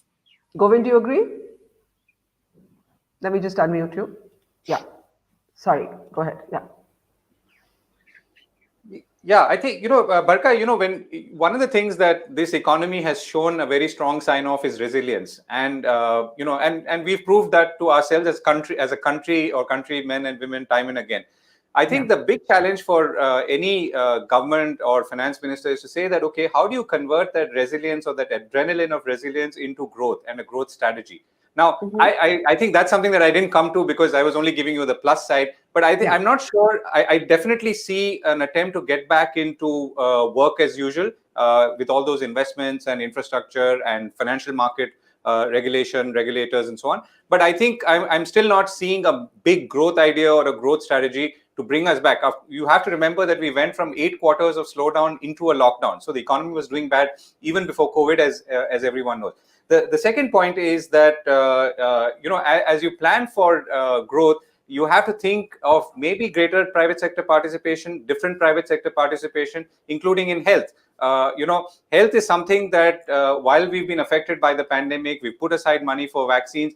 We have to use this as an opportunity or a trigger to redesign and reimagine the very health system. Now, that may not be something that the budget has to get into, or it may not be the right place, but I would have liked to see some indication or hint that that's where we are going. And maybe in a sort of wilder thought, instead of a railway budget, which we've now, of course, subsumed into the budget, we should really look at a health budget, at least for the next couple of years, which in considerable detail lays out what the government is looking at. But Govind, to be fair to the FM, I was struck by the fact that I don't remember a budget in my living memory as a journalist that actually opened with healthcare spending. As she opened the budget, the first thing she spoke about was healthcare and air pollution. I mean, as would be expected, it would have been a shock if she hadn't. I mean, so I'm granting that they have done a lot, but I think the scale of the problem that was there even before COVID-19 hit us was large. And this is an opportunity to reimagine. So I'm not saying that there was something bad done here. I'm saying that what we need now is some very new ideas and a very different health budget document, which is almost like the railway budget of yesteryears, where we get down and start drilling down into minutiae on where the health money is going, how is it going, what are the new institutions, what is the role of private sector going to be, how will private and public work together to strengthen healthcare access for hundreds of millions of people. Okay. But exactly that easy, right? I mean, it's a state subject. A lot of unspent health budget is sitting with states. So I don't think railways is a good comparison, but Barkha, it would have been shocking if the focus of this budget wasn't health. So I, for one, am definitely happy. But of course, the details is where we'll have to go to see eventually. Look, I think there is a realization that the more secure people feel in terms of access to vaccination, the lower the infection rate, the more economic activity you're likely to see. And I frankly think that is the only connection with the budget. Well, personally, I believe that the vaccination program is more important to economic activity than actually sort of recovery from COVID, which is a whole different debate, and we can have that separately because our numbers totally show that our infection fatality rate is quite low. Different debate for another day. Ashwini, to come back on the farmers, I do want to bring all of you in. I think both Shamika and Govind feel that this was, it was okay the way they handled it. What was more important was a larger growth strategy, and that's where the focus should be. But many people will believe that the farmers protesting are going to be looking at this parliament session. Of course, that discussion could still happen. What did you think about the referencing of the mandi system, the defense of the record of the MSP and procurement? I mean, it was fine, but it's first of all, it's partial in relation to what the farmers are asking. Secondly, the farmers' agitation, there have been developments over the last 2 months. It's reached a certain stage after these issues were raised initially. So 3 months down the line, 4 months down the line, if you're saying, we are not going to dismantle the mandi system, there is a huge trust deficit right now, Barkha. And that can't be bridged by just a budget announcement. So I completely agree with you that not addressing the farmers' issues in the budget would have further alienated the farmers. But I think it needs more than just a couple of budget announcements. So I think it's complicated. It's reached a complicated stage right now. And the issue is not just MSP and agrarian mandis, which is what the 3 farm laws started with, but it's a larger issue related to livelihoods in the agrarian and in the non-agrarian rural economy, So, and of course, there's a trust deficit. And what's happening right now along the borders of Delhi in terms of police interventions, etc., that's not smoothing the fires, So I think that the budget would not have been announcements in the budget would not have been the place the farmers' issue for sure. Sure. Amirullah, if you want to add to that, please. Sorry, let me unmute you. Go ahead. You're muted at your side. Sorry. On the farmer issue, to me, what is important is the little point that Shamika mentioned, which is, does it have a role in the finance minister's speech? She was mentioning health, but in agriculture, it's the same issue. If agriculture is a state issue, why is the FM talking about it at all? But if she is, then the fact is that the FM has talked about agriculture for the last 6 years incessantly. Remember the famous soil cards that Arun Jaitley and the Prime Minister talked about. Where are they? I mean, it was such a big thing. It was meant to just transform agriculture in India. The other promise that was made was doubling farmer incomes by 2020. I mean, where are we?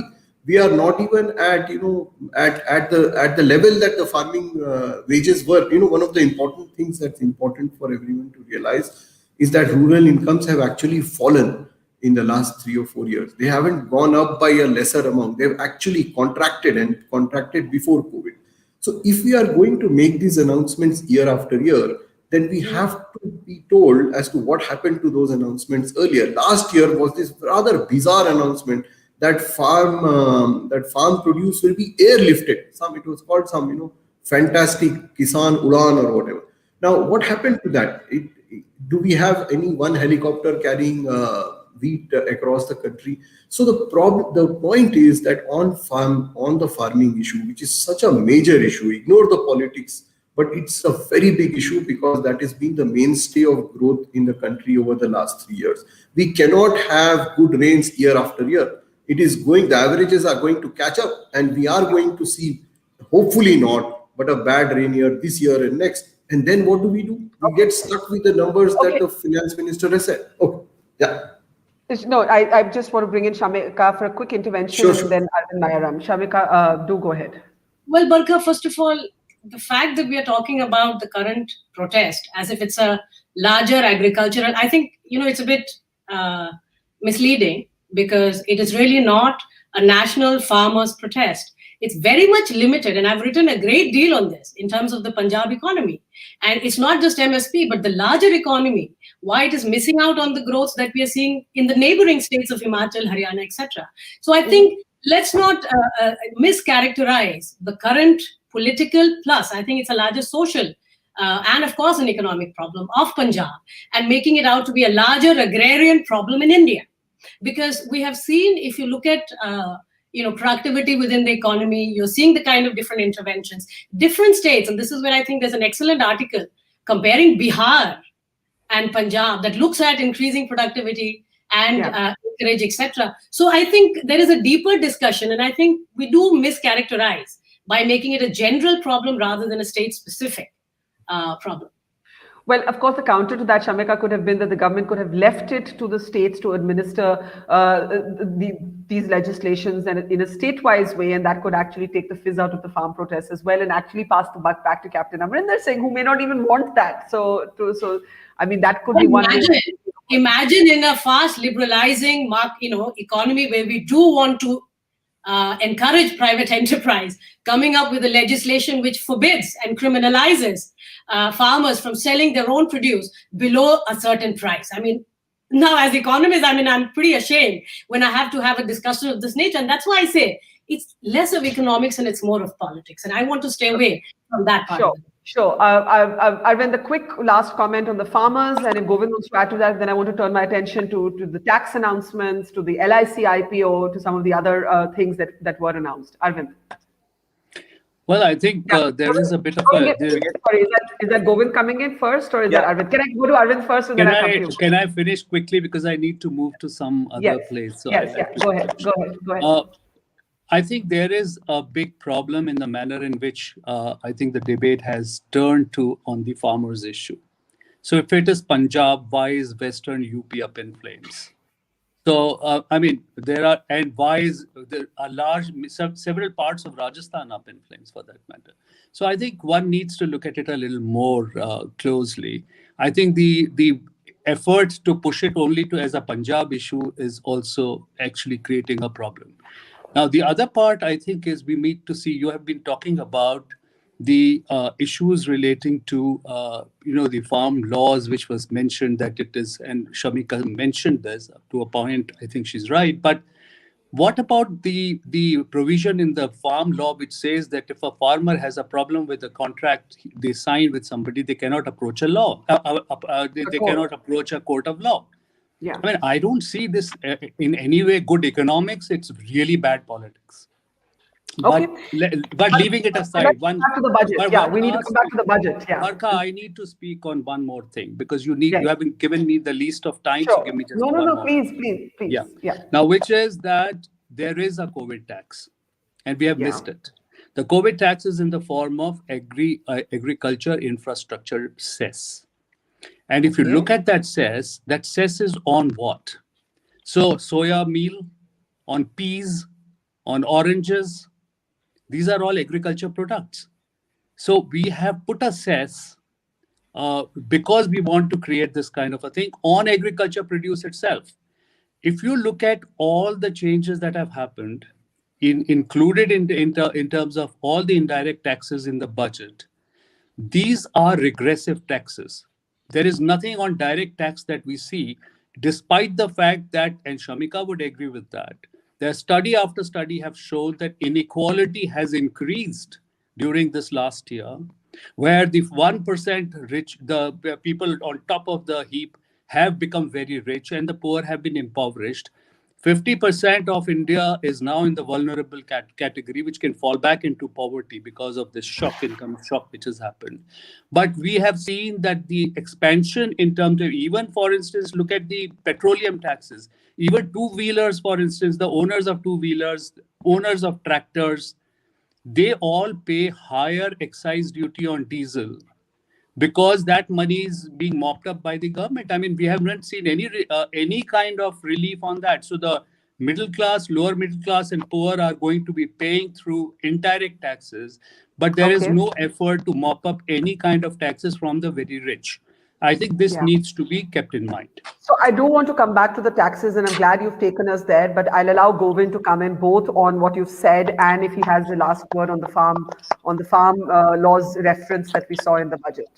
No, I mean, this is the larger growth idea, right? I mean, you know, the only way you can improve the lot of farmers is to make sure that there are less farmers. And the only way you can do that is to ensure that other things happen, which is there is more urbanization, there are urban jobs, other kinds of jobs, other new industries which come up. So that is what I would have expected to some extent. And again, there are elements of that in this budget, but there have been elements of that in previous budgets as well. But a solid strategy which says that, okay, I'm going to take so many people out of farms into a different kind of workforce or a workforce environment is what will fundamentally address the problem. But then I'm not getting into the politics. I'm not sufficiently aware of, of the minutiae in it.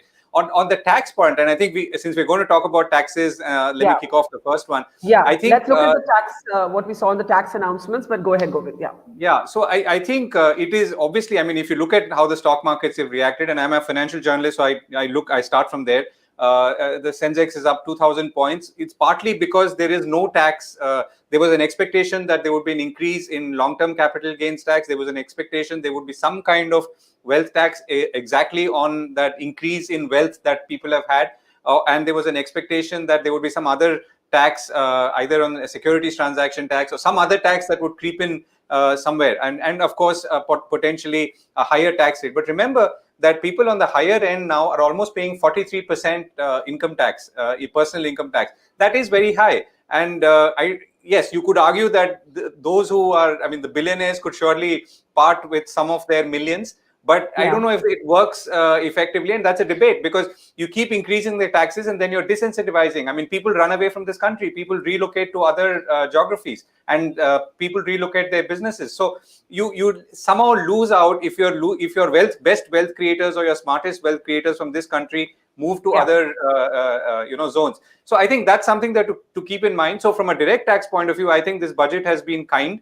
And definitely has gone against expectations of some kind of hit coming. On indirect, I think you're actually saying that's a good thing. You're actually saying that it's a good thing that we did not, because it would have been quite emotionally rational. That's an oxymoron, but emotionally rational or justifiable for the government to actually tax the billionaires, right? When you see Oxford Inequality Report saying Mukesh Ambani increased his wealth by 75%, if you just had a wealth cess for India's billionaires, that wouldn't have been resisted. You're saying it's good that the government resisted a wealth tax. No, because it would have been tough to administer. I mean, what they see, this is mostly paper profits, right? I mean, this is the value of their stocks going up in the capital market. So you say that, okay, you were worth X thousand crores or X $1 billion in March 2020. The markets have gone up 75%. So therefore, you're now worth this much. Now, nothing has changed in my life, but I now have to pay a tax because the value of my stake in a Reliance or some other company has gone up. Now, these are very tough things to do, and I think they create more problems than solve the fundamental problem, which is tax revenue. And do you want to respond to, well, Arvind's gone now, but he briefly made the point about a hidden COVID cess. Shamika, I'm sure you want to come in on that as well. But I'll take a quick comment from Govind and then Shamika and then Ashwini. Yes. I mean, it is an indirect tax. I mean, indirect taxes are the bane of our existence, and we know that. And indirect tax also affect the poor more than they affect the rich. So in that sense, it does enhance inequity. But this is something that, I mean, I'm not able to respond on those specific categories. I did see a 100% alcoholic beverage cess, but I'm told, this is not confirmed, that there's an offset, as in there's another customs duty which is being taken off and this duty is being put in. So I'm assuming the money will go from the state to the center or something like that. But I don't know the details as yet. Okay. Shamika, you want to jump in there on the tax issue, and then Ashwini and Amit? The idea of COVID tax, Barkha, while it might be appealing, the fact is, and even when you mention that Mukesh Ambani or the Oxford inequality ranking, etc., you see, at the heart of it, we are assuming that the governments are so efficient that they can tax and really relocate and do all the wonderful things. The problem is, in my living history, I don't remember a tax ever getting abolished. Once it is brought into, it really regenerates, it sort of takes different shapes and remains and sort of adds to the regulatory burden. And it goes against the whole idea of this whole ease of doing business, etc., that we talk about. So I think a lot of it has to do with just improving compliance, just making it easy for people to pay. And that's where I think the direct tax, the reforms that they've tried to bring in this year are quite noteworthy. If you see, little things like it'll all be filled. You don't have to fill in every detail. 75 and above, people will not have to file taxes. There are little things that are being attempted in order to make taxation less cumbersome. And I think, again, the devil will lie in the details. I haven't taken a look at them yet, so I don't want to get it.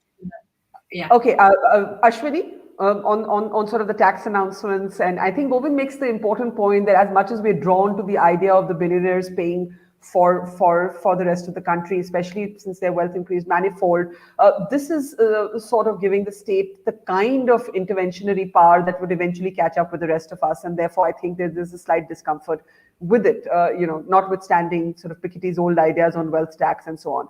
Ashwini.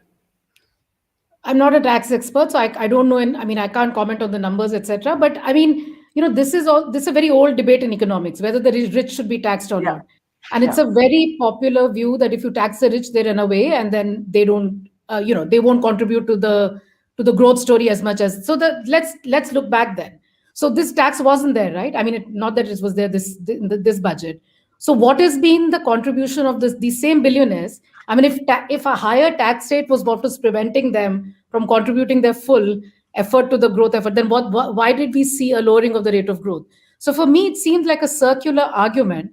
I don't study taxes, so I don't have very firm views on whether this tax is good or that tax is better or whatever.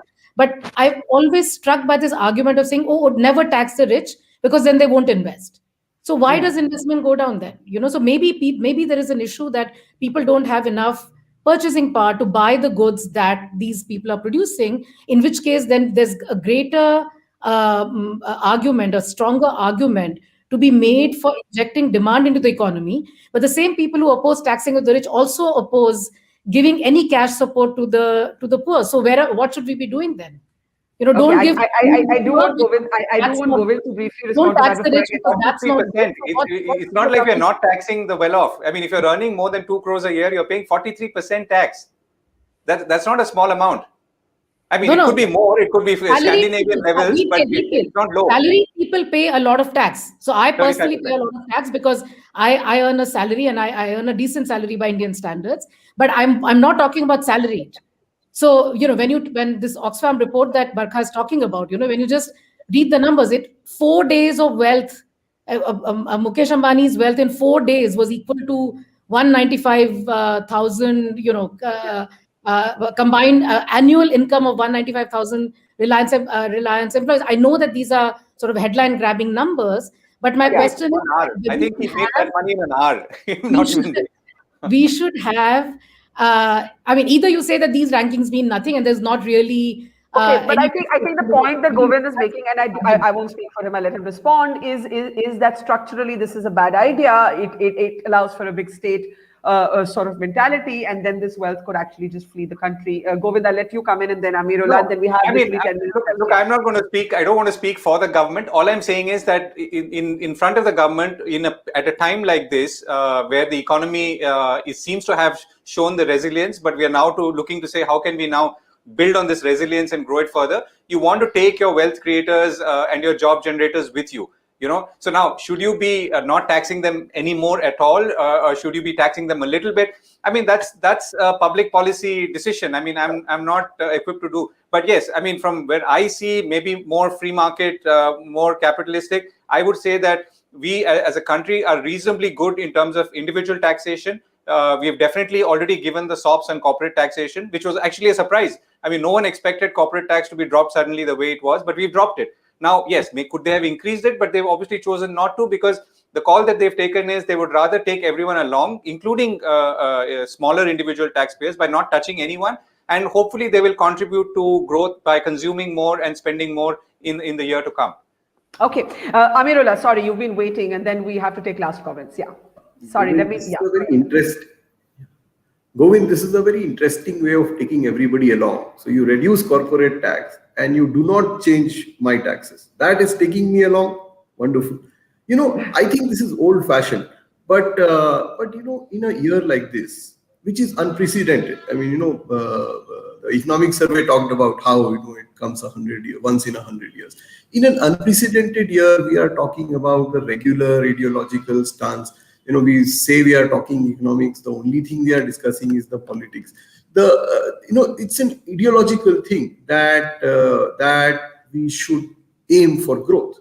In this year, we are still aiming for growth. I mean, come on, what will it take for us how to can we look not after aim for hunger growth? and unemployment? But to look after the poor is not the same thing as not aiming for growth. They're not mutually exclusive, right? That is exactly what I'm saying, Barkha, that in this year, looking after the poor is not looking after growth. If we are still worried about growth, then we will not look. This is unprecedented. We haven't had a contraction ever. We've never had the number of hungry go up by 60 million. We don't have people starving on the roads. We don't have millions unemployed. It is not the regular year. This year, we had to look at it differently. We keep talking cricket.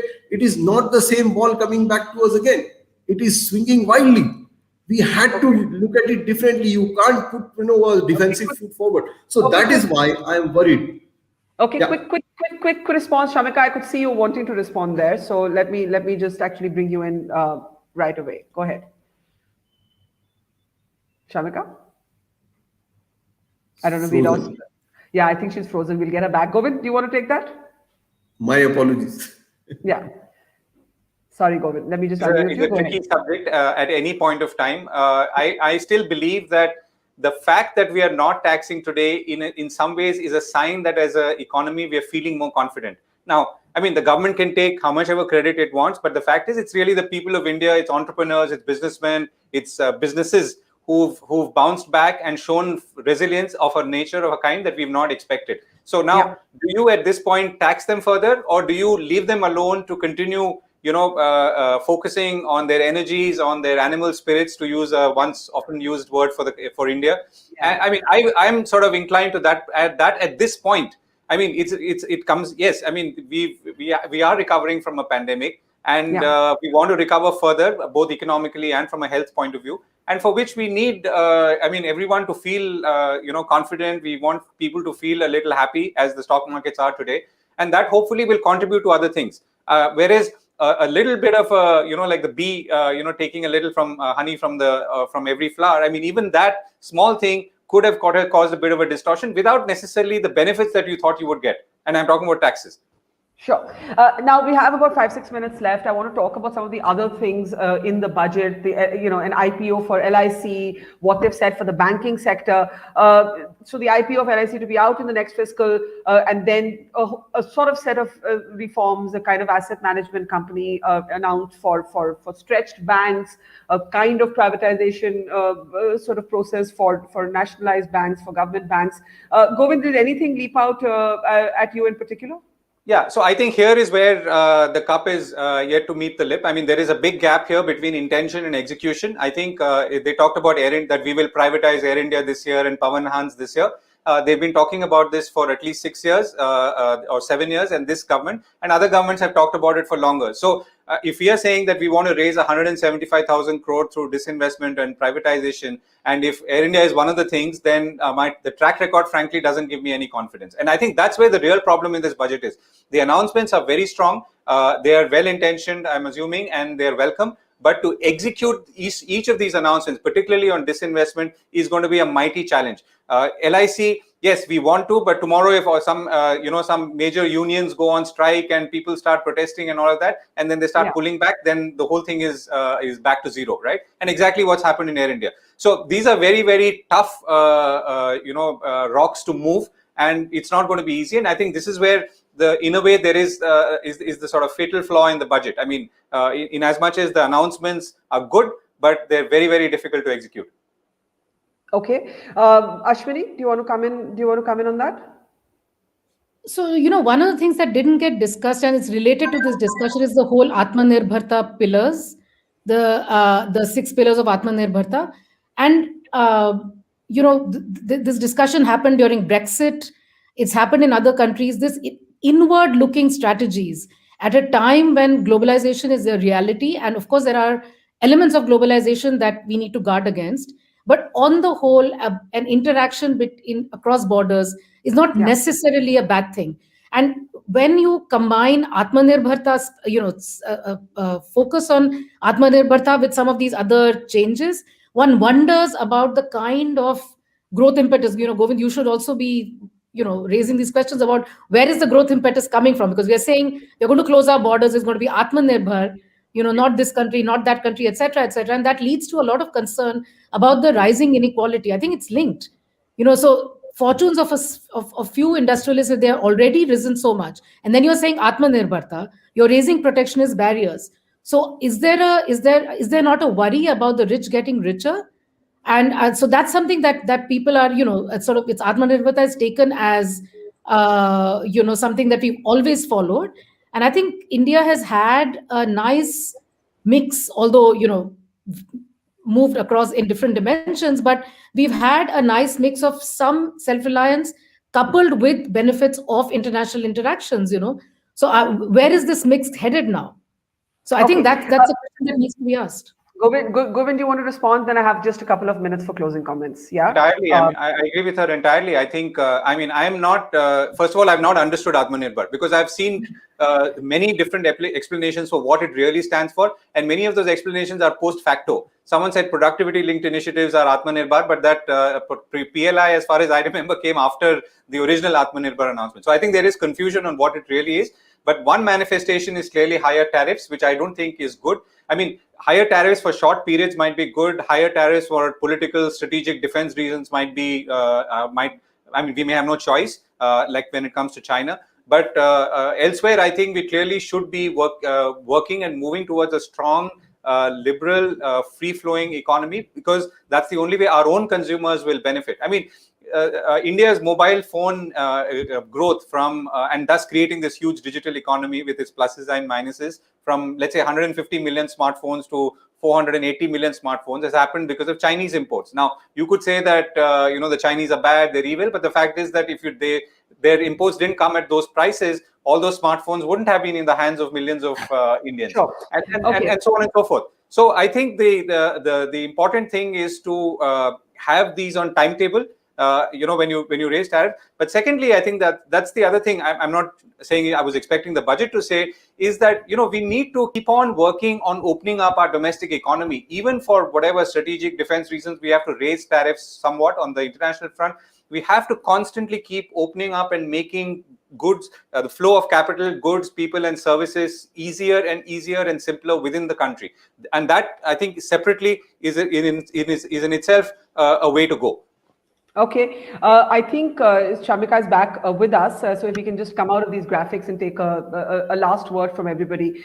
All right, Shamika, I'll start with you. Just a last thought. One of the experiments I've been doing is to ask everybody to use one word for how they would, one adjective that they would use to sum up this budget, and what would that be for you? You're on mute, Shamika. Yeah, go ahead. Yeah. I'd say pragmatic. Okay. Barkha. Yeah. And what seems the most pragmatic aspect for you in this budget? The fact that we're in the midst of a pandemic, the fact that we have a very large percent of the population still not having access to the vaccine. Economic activity, while it is picking up, we are still below pre-COVID times in many, many states. And given our feeble health infrastructure, and at the same time, simultaneously, states sitting with unspent health budgets, I think budget can only go that far in terms of pushing growth and sort of development. And this is an indication of that. Perhaps under other circumstances, budgets can achieve a lot, but under the current health situation, I think it's pragmatic at best. All right, interesting. Ashwini, your one word? Wait and watch. That's 2 words. 1 word. You've got to use 1 word. 2 words. Wait and watch. Wait and watch. All right. Amirullah? Disappointing. Okay. Govind, I'll give you the last word on the last word. The 1 word you'll use for this budget. Relief. Relief. All right. Very interesting spectrum of emotions there. We're going to thank Govind Ethiraj at this point for joining us. We're going to thank Amirullah. We're getting a range of other experts to be with us on this special broadcast. Thank you to you, Ashwini, as well. It's been very interesting, very instructive to learn from all of you. Shamika, thank you as always. A pleasure having you on. Shamika's word, remember, was pragmatic, and we'll have all of these experts back on as the fine print of this budget becomes available as well.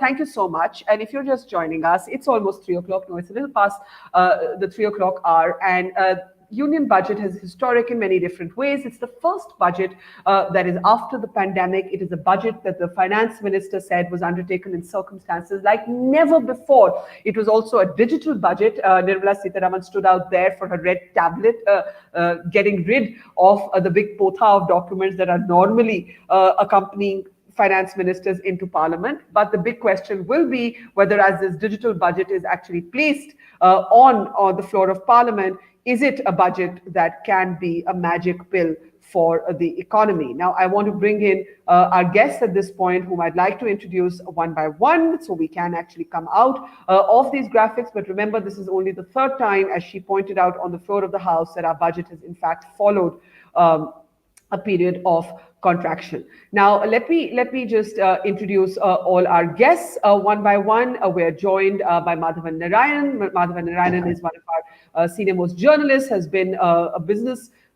commentator among the many different spaces of expertise that he actually does enjoy. We have Professor Santosh Mehrotra, who's of course an economist. Welcome to the program, sir. We have with us Amit Basole, an economist with the Azim Premji University. We have Amitabh Bihar, who's the CEO of Oxfam India. That Oxfam inequality report really being quoted today as people asking whether a chance for a wealth tax in a COVID year was in fact missed. We're also joined on the program by Professor Bharat Ramaswamy, who is with the Ashoka University, and I'm seeing Professor Aman Agarwal join us as well. So we've got a full house. Welcome, everybody. And let's get started. We have lots of different questions here at the moment, and I want to start with you, if I may, Madhavan, to give us the big picture. Yeah, this is what I call a no-brainer budget, Barkha, because I would call it the urge to splurge budget, because the government had everything to gain and nothing to lose from spending more, because the whole world is reeling under the shock of the pandemic, COVID-19, and the UK is not even got out of its lockdown blues yet. The US is talking about a big stimulus. So there's no time than this to tell all the deficit watchers, look who's talking. So this is one moment where the sun, the moon, and the stars have lined up, which means the IMF, the Wall Street, and the leftists at JNU are all saying the same thing. Which is what? Spend more, spend more, especially on health. What did you say? The leftists, the rightists? Would just describe that again? The sun, the moon, and the stars, meaning the Wall Street, IMF, and JNU. This is a rare moment in history that the three agree to to converge on everything. And therefore, it's a no-brainer budget. Means nobody's going to complain if you spend more, especially on health, and infrastructure was always on the table. And therefore, this is a big spending budget. And can you imagine the government not flinching while announcing a fiscal deficit of 9.5%? This is like saying, I'm going for growth and healthcare. And there are tea leaves to be read. There are nuances such as my friend Pankaj Pichori just pointed out, for instance, the fertilizer subsidy has been contained. Some of the subsidies that would historically you will see as pro-poor are sort of down, except for food subsidy, which was ramped up during the pandemic. So therefore, there is a lot to be read between the lines. But having said that, in fact, Madhavan, we've had people on the platform who've been saying that the government could have spent more, that this fiscal deficit could have traveled further, that it hasn't actually addressed consumption sentiment, that we could have gone ahead of 9.5%. Listen, please notice Mr. Narendra Modi had hedged his bets by already talking about a series of mini budgets if required. And we have to consider the fact that the pandemic is far from over. Even if the best case scenarios play out on the vaccine, we will still have 8 months to go before the government can really afford to spend and the private sector can crowd in. So I think the government wants to keep some of the ammunition on its own side. So in the best case scenario for Nirmala Sitharaman, she could have the cake and eat it too, which basically means she could say, look, I've even managed the fiscal deficit while reviving growth. And having said that, let me also watch out. I would be keenly watching the statement from Reserve Bank Governor Shaktikanta Das. Because on such occasions, the Reserve Bank or the central banks worldwide usually sound a note of caution on inflation, fueled by the anticipated demand. Now, my guess is that Dr. Das, being a former bureaucrat and a favorite one at that, would probably soften the language, but he cannot soften the anticipated data. So good economists watch data, and whereas there's always room for interpretation and waiting, and that will happen. So given all that, I think it would have been foolish for Nirmala Sitharaman to have a higher deficit announcement than what she's already done. Well, in reality, it might turn out to be actually even more higher. So it has now become clear that the budget is no longer the old-fashioned British colonial exercise in which you announce everything on one day and wait for the year to end. There are some series of strokes to be played in the middle. In general, you think pretty smart budget bill? Pretty smart, and it's a no-brainer budget in which I'm saying that, look, some of the things Dr. Manmohan Singh wrote in the Hindu 2 days ago on the economic survey, such as spending on health and infrastructure, is very, it's there. The only thing that's missing is surprise. There's no significant increase in defense budget in spite of the standoff with China. So that is something I would be watching, which is a grand concession to welfareism by what might be called a right-wing government. Okay. That's interesting, and let me just bring in Professor Santosh Mehrotra right away. Professor Mehrotra, your first thoughts. Madhavan says it's a no-brainer budget. Everybody from the left to the right agrees for once that the government needed to spend more, and that's what the government has done. No, I'm sorry to say that the expenditure level in FY22 is going to be at exactly the same level as it was in FY21, and in FY21. It was well below par. I just want to begin by pointing out that the fiscal stimulus was in FY21 was barely 2.2% of GDP. And by comparison, the emerging market economies put in place a fiscal stimulus of 4.2% of GDP. I'm not even comparing ourselves to the rich countries. By comparison with the EMEs, we put in place a fiscal stimulus of merely 2.2% of GDP. And if you look at the numbers, as I have while I was sort of coming back home, I noticed that we spent 34.4 lakh crores, and we are going to do the same this year. The gross borrowing was 12 lakh crores in FY21, and gross borrowing is 12 lakh crores this year. So, and all that is happening. The fiscal deficit is falling only because we are expecting a growth of 10 to 11%. So I'm honestly disappointed. Of course, I'm happy to note that health expenditure has happened. If it hadn't happened this year, when would it have happened? I'm happy to note that CapEx has increased, but there's no increase in education expenditure. In fact, there's a real terms decline, and there's a real terms decline practically in agriculture. So I'm honestly, I'm appalled.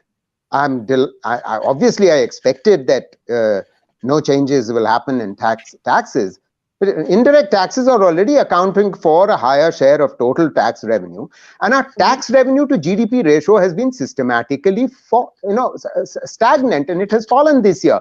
So honestly, the government should have borrowed more. It should have done the divestment when Sensex is booming, and it hasn't done so. You know how much we raked in on divestment this time? 15,000 crores when the target was 2.15 lakh crores. Let me stop there for the moment. Okay, let me just get Madhavan to quickly respond, because Madhavan, there goes your theory on the left to the right, everybody being in agreement. You saw Santosh very passionately say that actually this is just not enough. Yeah, I think Dr. Mehrotra does make a valid point from what might be called the orthodoxy of the public expenditure school, which basically means the government ought to do the spending on its own.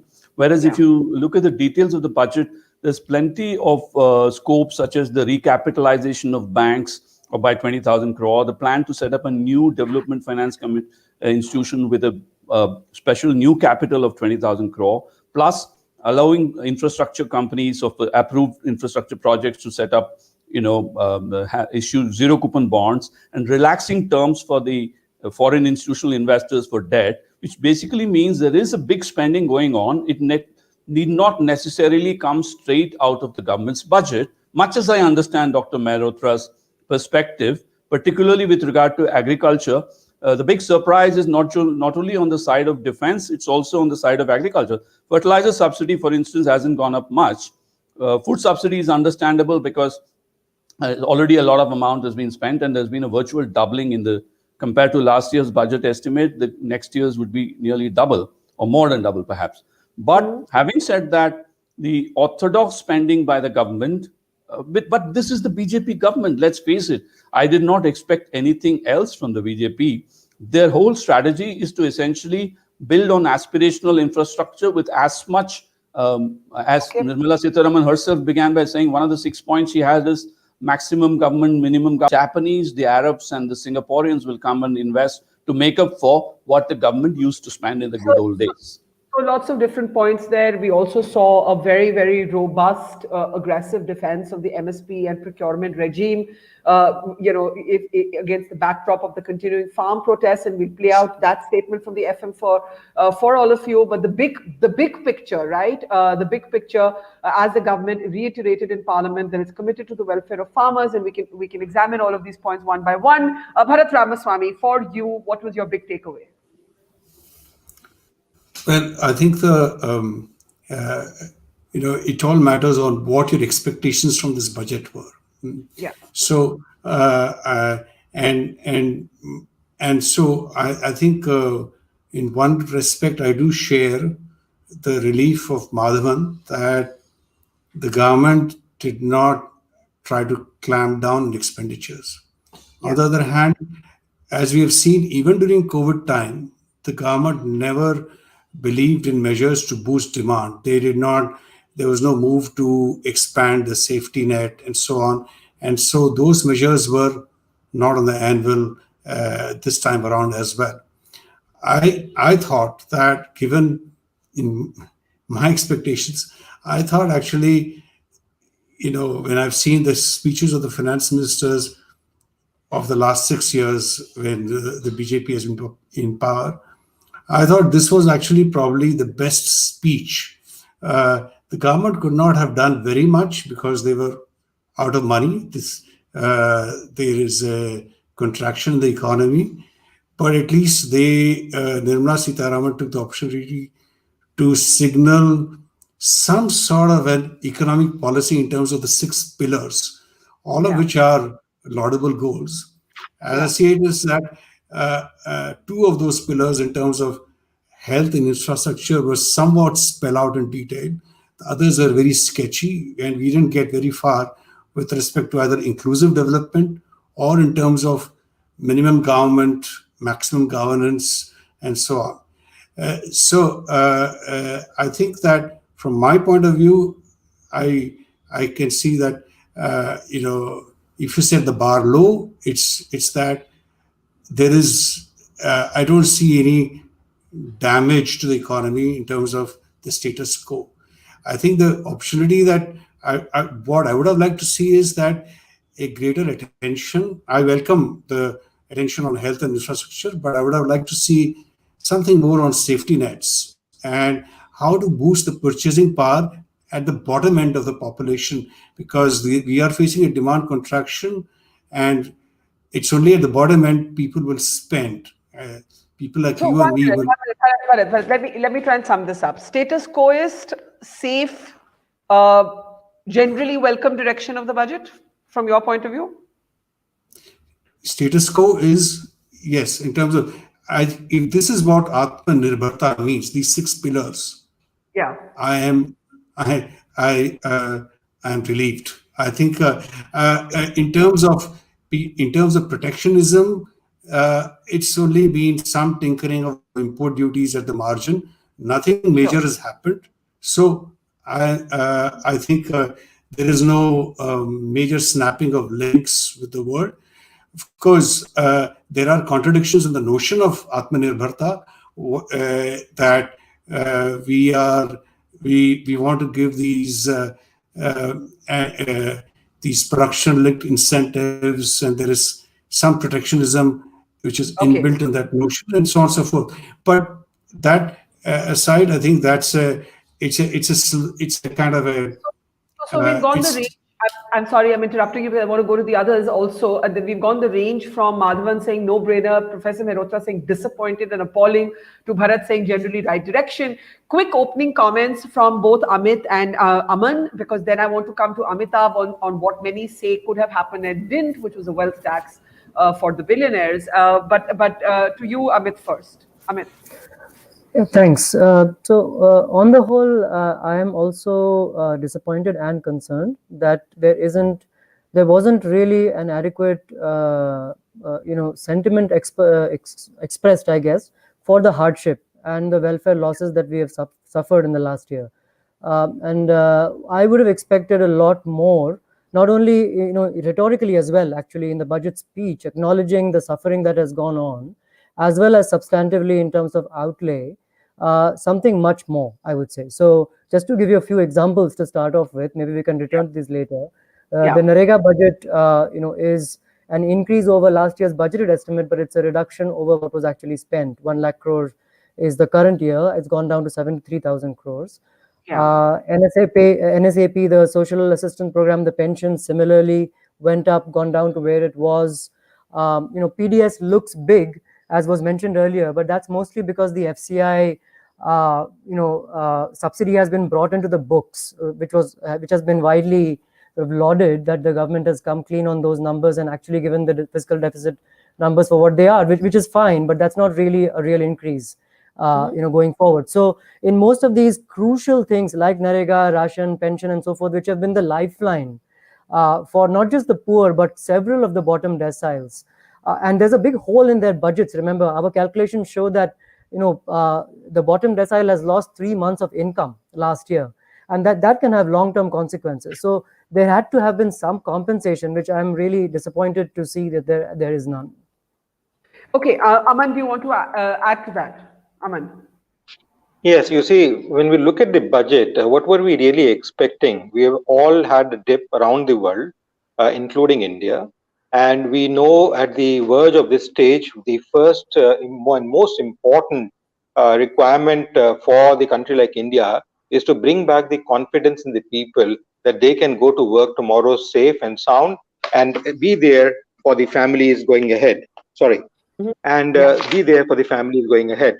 And that is something which was the cause of concern. And this is what I've been voicing for the last 1 week, that there would be an extensive focus on social welfare, healthcare, and the well-being of the people at large. And this is something which came as a very clear reflection of what was being announced immediately in the first stage itself by Madam Nirmala Sitharaman ji, on the budget. I think there is a focus, and I think she's made it very categorically clear that the vaccination 35,000 crores plus, in addition to that, if anything is required, she would be chipping in terms of trying to get that up. I think that is something which was needed at this hour, because if people have still the fear psychosis, and especially more in a community which cannot really afford the medication or go about doing it, because almost every family has had someone, kith or kin, been a victim of COVID in the last 1.5 years. I've had two distant, close family members who have died because of COVID. So there are those fear factors, and unless that is removed, we will not see any kind of a growth coming as forward. Secondly, being worked at the World Bank 20 years back in Washington, D.C., I know that the numbers crunched by these institutions, both the IMF and the World Bank, are not poured in effect of any politician or any government per se just trying to influence because they are shareholders in that organization. India and China both are shareholders in the World Bank and the IMF, but it's not because they are shareholders that they will influence the figures. And the fact that the IMF at this juncture has come out with a figure of 11% growth,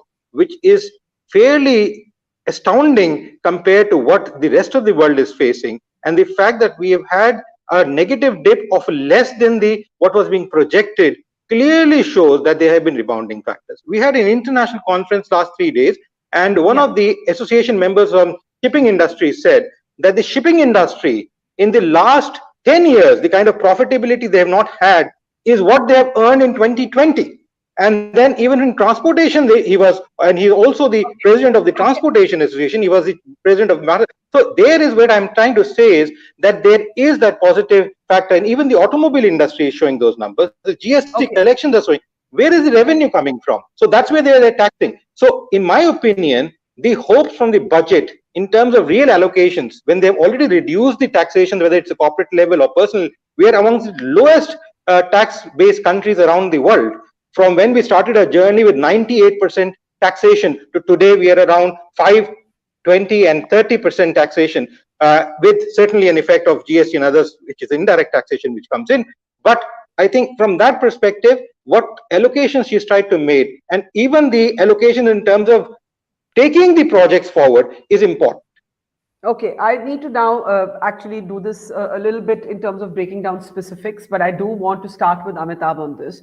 And the specific that I want to start with is, many people believe that this could have been a year for a COVID tax, right? That did not happen, and we've been quoting extensively from your Oxfam inequality report, and I want to just bring up some of those. Can we just bring up those figures before we go to Amitabh? If we can just show what the Oxfam inequality report said, can we bring up those graphics? It spoke about the staggering increase in wealth of India's billionaires, and many are asking why at this time there could not have been a COVID cess, at least for billionaires like the Ambani and Danis. When we look at some of the other staggering figures, which basically point to 170,000 people losing their job every hour in April, as per their Oxfam inequality report. And that's, of course, contrasted at the other end with the fact that almost all households went down in income, and you actually had a Mukesh Ambani, we can switch to those numbers in just a moment from now, increasing his own wealth by 75%. Amitabh, do you want to come in there? Were you disappointed that there was no COVID cess? Absolutely, Barkha. Deeply disappointed. As in, the question was asked that ultimately, for whom is the budget made? At least this tragic year, we should have seen the migrant worker, the frontline health worker, and the millions and millions of informal sector workers who lost their jobs at the center of this budget. And if you really look at that, I think it's a hugely disappointing budget, and disappointing at multiple levels, it's been said. But let me just, flag out 2 or 3 of those. One, the whole idea of redistribution is something which, anyways, our report is highlighting the need for redistribution, but that's been completely missed. The possibility of a wealth tax, some kind of a cess, at least in this unprecedented year, it has been completely missed out. Let me also look at broadly the social sector. As Santosh has already said, if you really look at the budget this year, it's actually just an increase of 33,000 crores, just 33,000 crores. Look at the health budget. I would say, before I go to the health budget, look at the social sector. I think the story is extremely disappointing across the social sector. Even on the health budget, the numbers that at least I have, that it was the revised estimate for the Ministry of Health, Ayush, all those three clubbed together was 21,163 crores. Whereas now what we're looking at is a projection of only 10,565 crores. So even on the health, I think it's disappointing. Yes, we are looking at 35,000 crores on the vaccine, which is good. But again, our estimates tell us that we would need at least 52,000 crores if you're looking at a free vaccine for all. Just let's move to education. We've talked of education. And again, there's no real increase. And what you're really looking at is now suddenly coming up with this idea of 15,000 elite schools. What will happen to the 1.5 million schools, the digital divide that we have talked of? Look at NREGA, which really provided some kind of relief to the people in this country. And you have not seen any additional allocation for the NREGA. So it is a surprising budget. And it's certainly from the redistribution point of view, or from the point of view. What would you have wanted to see, Amitabh, that you did not see? What would you have wanted to see? So as I said, one, certainly in terms of some kind of a wealth tax that would have been critical. But let's just pick health. As in, we do need to look at the details. But what I'm seeing is you're talking of a PM Swasth Atmanirbhar Yojana. The details are not there, but that's looking at only 64,000 crores over the next 5 years. So what is the real allocation? As in, we are still, as we've been constantly reminding everybody, that we are fourth from the bottom in terms of investments in health globally. We are at 1.6% of the GDP. Maybe at least post-COVID, we should have had increased it significantly higher, but that seems unlikely that we are looking at. So a budget which was actually focused on the social sector was looking at something like, say, an NREGA for the urban sector. It was very evident the distress the informal sector workers, the migrant workers went through. And I think all that is a huge missed opportunity. And I would really say, ultimately budgets are the real policy intent of a government. And that's where you see the policy intent, that maybe it is really about catering to the billionaires and not looking at the majority of them. You're going so far as to say you think this is a budget that caters to the billionaires. It does. To the rich, it does not address the real needs of the common and ordinary people. All right. I want actually Madhavan and Santosh Mehrotra to have quick responses to that. Then we'll play out what Nirmala specifically said on the farm laws, Nirmala Sitharaman. Madhavan, there goes your imagined sort of unity of response to this budget, right? You just saw it on I could not agree more with the facts presented by the panelists, including Amitabh and Dr. Mehrotra. But the key point to note is that this government has an alternative narrative on how it all works. They believe that taxing wealth amounts to taxing wealth creators, and wealth that affects growth, that affects incomes, that affects welfare of the poor. This is a very simplistic narrative that doesn't recognize the fact that there are structural issues and inequalities in the economy. I completely agree on that. But I'm not surprised. I'm not surprised because this is how the narrative works. Please understand that the disinvestment process has to go through. And for it to go through, the markets have to be in a good mood. For that to happen, the wealth creators should not be taxed. So there is a circular logic operating. Depending on who you are, you can imagine a virtuous cycle or a vicious cycle. Yeah. But I agree with my old school friend Bharat that essentially nothing has been done at the bottom of the pyramid. Essentially, you're expected to clamber on your own. I'm particularly surprised by the MNREGA data because I didn't have it when I came into your show, Barkha. But I'm glad my panelists have suggested here. The fact is that you could have done away with, you could have ignored the rest and got away with it. But how is it that this government, in the middle of a prolonged downturn or contraction in what was expected to be a high growth economy, forget this most basic of safety nets? I'll probably wait for the leading lights of the Congress party to talk on this, but it is certainly a big one. Santosh Mehrotra, if you wanted to add in, and with Bharat also, who also thought like Madhavan in the beginning that the budget has generally moved in the right direction. Professor Mehrotra, first you.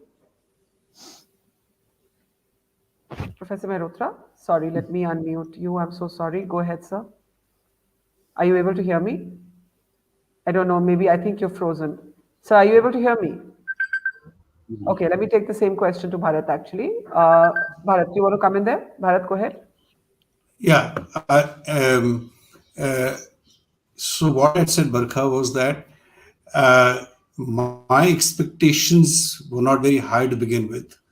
That over the last 1 year, we had seen that the government had not shown any intent towards addressing the demand contraction of the economy because of the disastrous, even catastrophic fall in incomes at the bottom end of the distribution.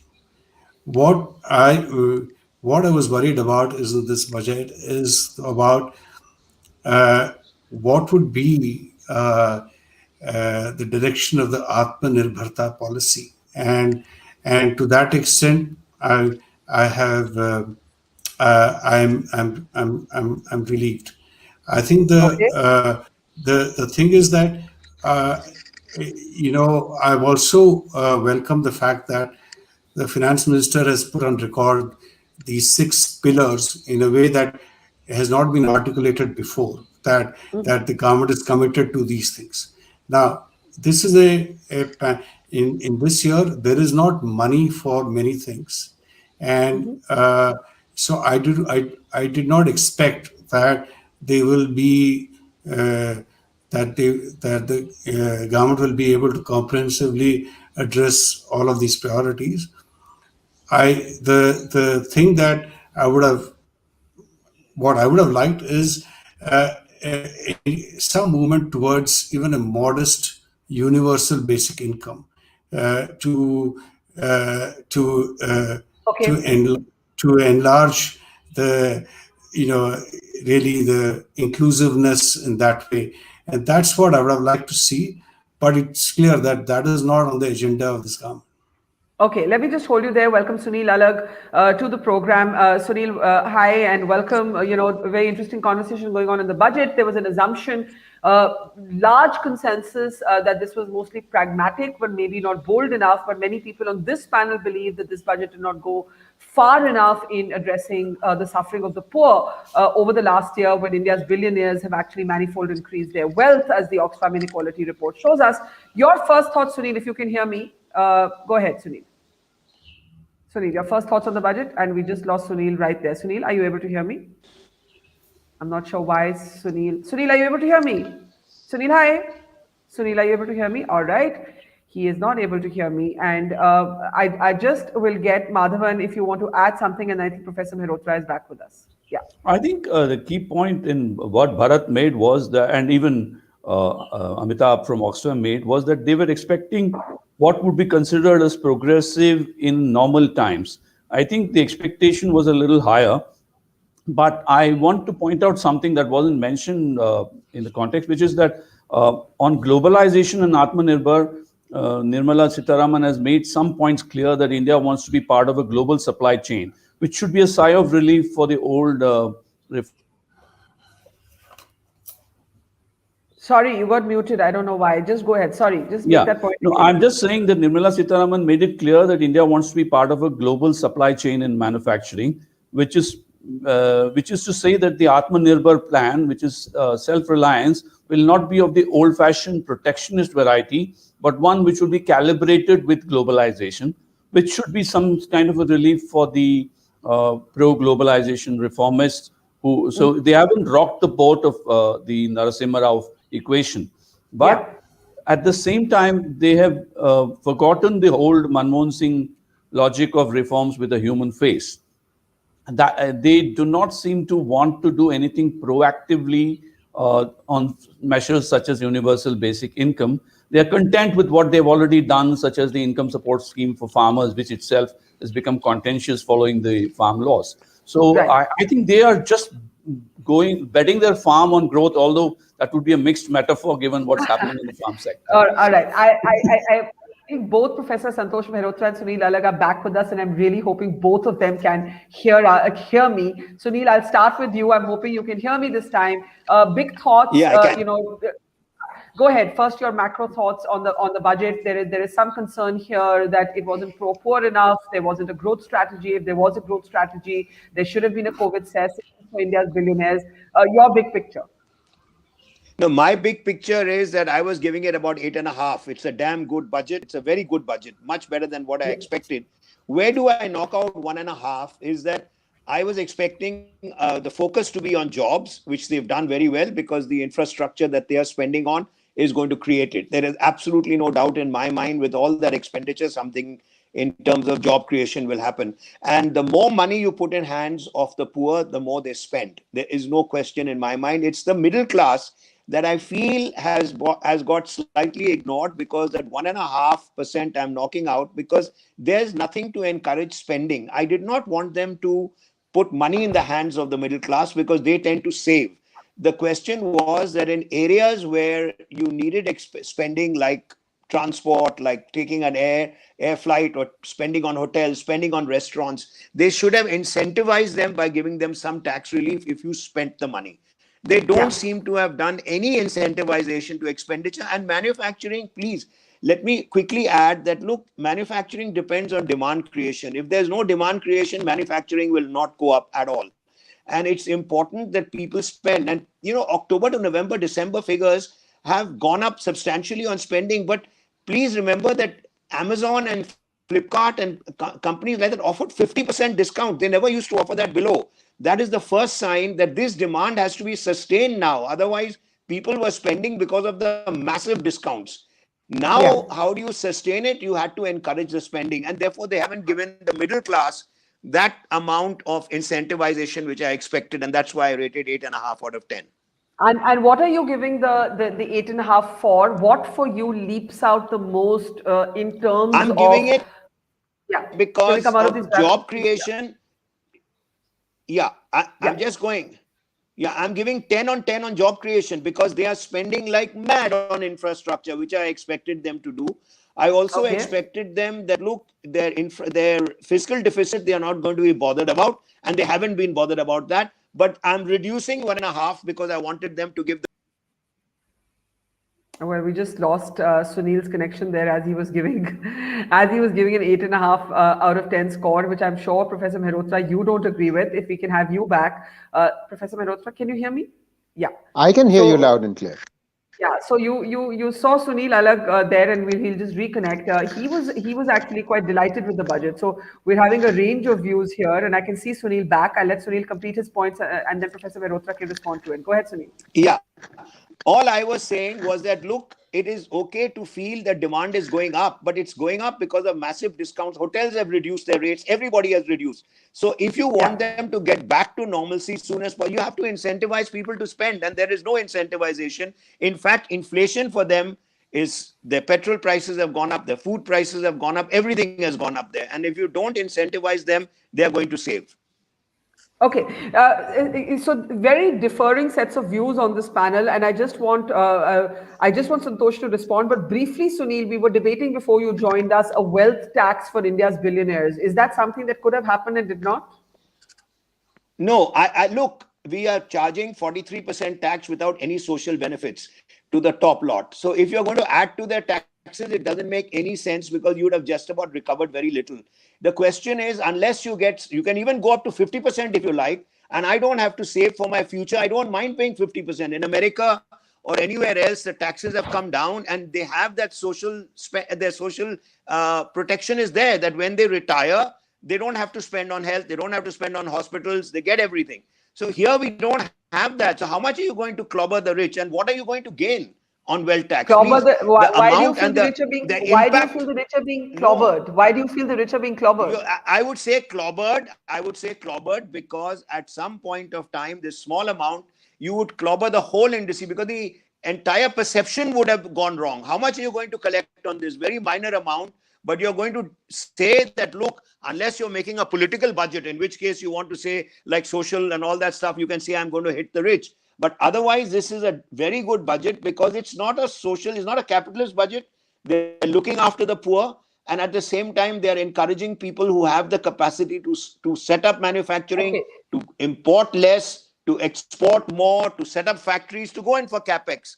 And if you keep hitting the people who are going to provide all that, that doesn't make any sense to me unless you're getting massive gains. What is the amount that you would get on wealth tax? Nothing. Okay, I'm seeing Madhavan and Amitabh wanting to respond. So brief interjections and then Professor Santosh Mehrotra. Madhavan, go ahead. Yeah. Yeah. Very simply, we have a confused debate in India where we don't seem to distinguish between high incomes, wealth, and inheritance. These are three different things on which India should begin thinking as a country. Because Sunil Alak's points of view are well taken. If you look at the rich as wealth creators who have to save for their own retirement, what about inheritors who, without moving a finger, inherit billions and millions? So we haven't even brought inheritance tax on the table here for discussion in India. And then wealth creators need not be wealth accumulators. So there are numbers to be put into these qualitative thoughts going forward. Okay, Amitabh, do you want to add? Just to say, what Sunil is saying, as we did our study, and just to give you some small figures, just 1% tax on the wealth on the top 11 billionaires would have taken care of 9 lakh ASHA workers for 5 years. So that's the volume that we would have got even with just 1% tax. 1% tax on 1%. Say that again. 1% tax on the wealth that 11 top billionaires added during the pandemic. So that's what we are looking at. So to say that this is clobbering the super rich who are actually in their super yachts, I think that's the problematic framing. It is really about when you're looking at 25% people living with 3,000 rupees a month, then you're talking of some kind of sanity coming back to this society. Yeah, I just want Sunil, I know we'll respond to everybody, but Professor Mehrotra has been waiting a while. Professor Mehrotra, go ahead. You've heard a whole bunch of views. Let's bring you in now. Thank you so much, Barkha. I am very sympathetic to what Madhavan has been saying, that we haven't really begun to think seriously about a wealth and inheritance tax.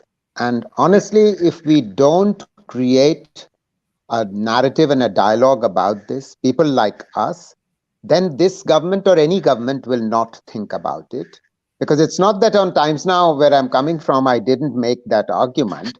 But of course, you instantaneously on that kind of channel get shot down by saying, oh, wealth creators, wealth creators. The point is that what this government does not understand, because it doesn't have sufficiently weighty economists in their midst in the first place, is that in 3 decades, our tax to GDP ratio has stagnated.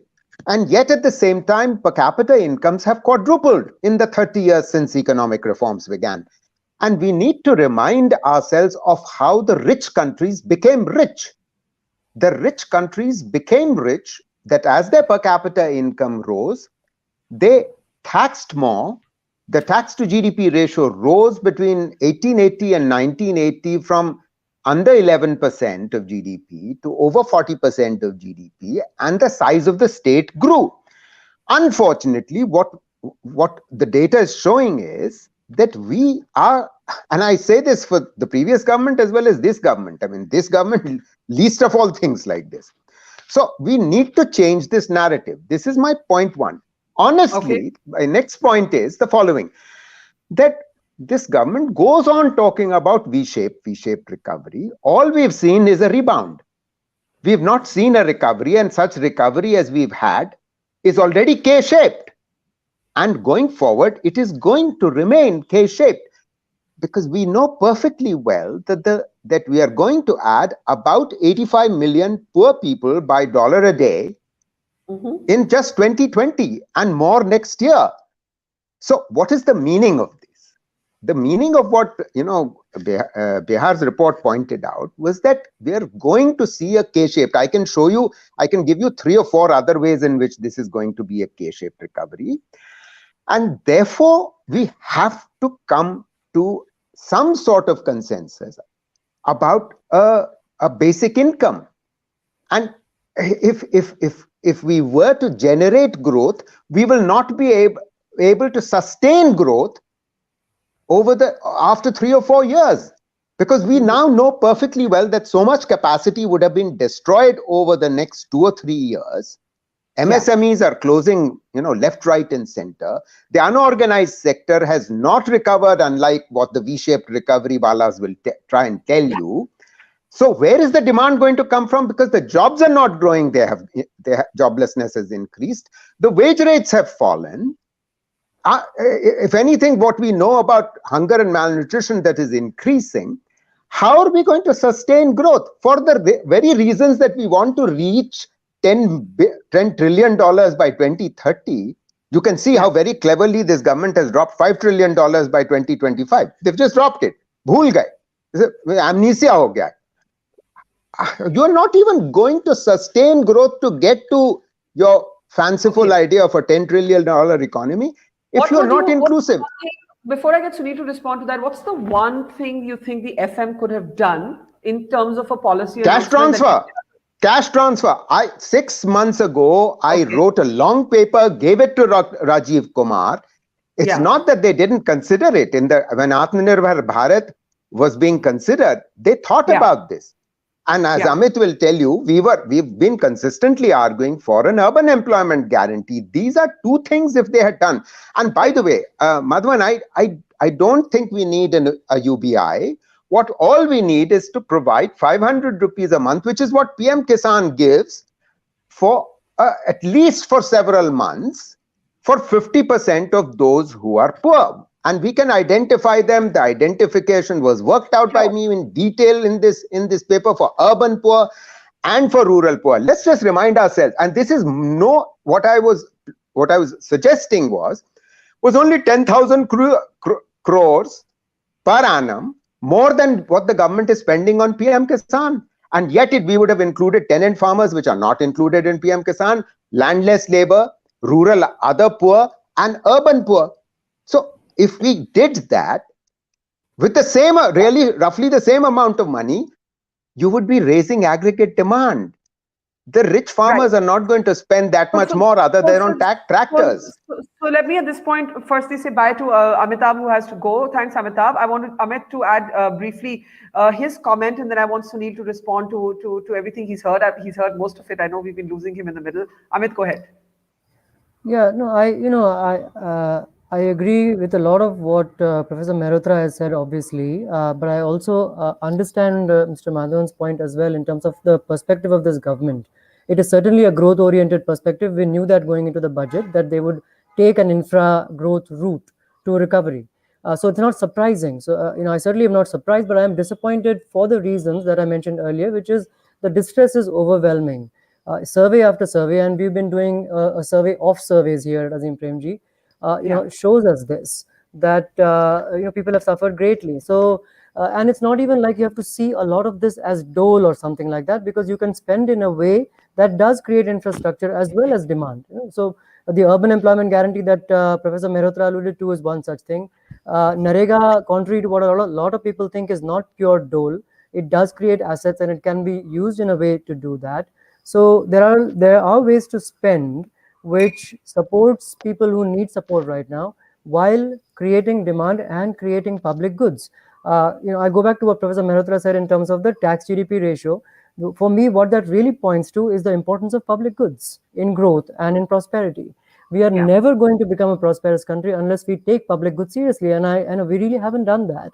So, and that takes money, obviously. So, to whether increasing taxes is possible at a point like this, that's a debate that can be had, and there's a legitimate consideration that maybe you shouldn't touch taxes at all at a time like this. Okay, if that is the perspective, I would say still it would be worth spending more, allowing the debt GDP ratio to go up. You would have seen the report, the chapter in the Economist survey that came out, which actually very sensibly argues that the debt GDP ratio should not be a big concern at this point. Growth is going to happen. and that doesn't require taxation to do that. I'm sorry I'm interrupting, but we have 10 minutes left. I want Sunil and then Aman, and then I want last comments. So Sunil, I think there's a lot of pushback against your idea that the rich are getting clobbered. I think we had a Yeah, I know. fascinating figure from the Oxfam head who just left, Amitabh, talking about how just taxing 11 billionaires by 1% could have made all the difference to our frontline workers. So just go ahead, Sunil. No, look, when you make a comparison, only 3% of India pays taxes. So don't make comparison with other countries on tax GDP ratio. Yeah. The first should be to expand the base. Would rich agriculture, if I am earning 8 lakhs of rupees as an urban poor, I have to pay a tax. Why don't you give all the farmers, if you're earning 20 to 25 lakhs, you have to pay 5% tax. And all the poor farmers are excluded because 25 lakhs is a very large amount. Now, once they take that decision, then you'll have another lot of tractor rally and you'll have everybody going around and saying, how can you tax the farmers? You tax rich farmers. You have to expand the base. Before you get into wealth tax, before you get into everything else, first you expand your base. Don't try and increase wealth tax straight away. I mean, that's the question that I'm going to ask. And I'm asking if I'm not very wealthy. I mean, that at all, I don't fall into that 11 billion. Even if you put in a wealth tax on me, you won't get much. But I'm just saying, look, you do not take the end which is easily available and keep on hitting them as much as you can. You have to learn to expand your tax base. Only 3% pay taxes in India. Come on, 1.5 billion people we have. So if you carry on saying, no, the 3% have to be taxed more, as it is, they are paying much more on petrol, all I'm saying is the middle income group, the 300 million people have been ignored. They feel that everything is going up and they have been left untouched. The poor, the government has taken care of. The urban lot, I'm not saying fully taken care of, but the whole of last year, they were getting a lot of reliefs, and even in this budget. But the middle income group, which has the capacity to spend, please give them some incentivization to spend. That's all I'm saying. I'm not saying I'd change actually tax agree with that. structures. I'd actually agree with that. That I think the salaried class, the salaried middle class in India, in particular, Madhavan, are you not?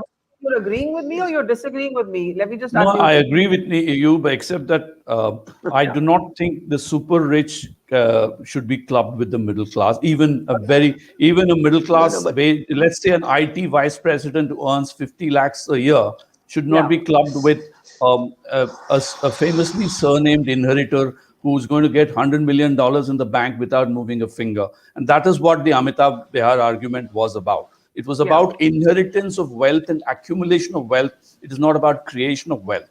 The other thing is we have a complicated setup in which limited liability companies help people like Vijay Mallya get away. We have the idea of the limited liability company in which you may not own the wealth, but you have it in the name of a company and the company gets away with it, so you get away with it. So there's a lot of contemplation to be done. The third point I want to make on Sunil Alak's point of view is that I'm afraid infrastructure is becoming so automated increasingly that I wish he's right. I fear he may be wrong that in the number of jobs being created by infrastructure spending, on which we need some more detailed analysis from economists on how much jobs infrastructure create. And last but not the least, I want to sneak in and talk about Swachh Bharat, because my fellow panelists spoke about interventions at the grassroots level.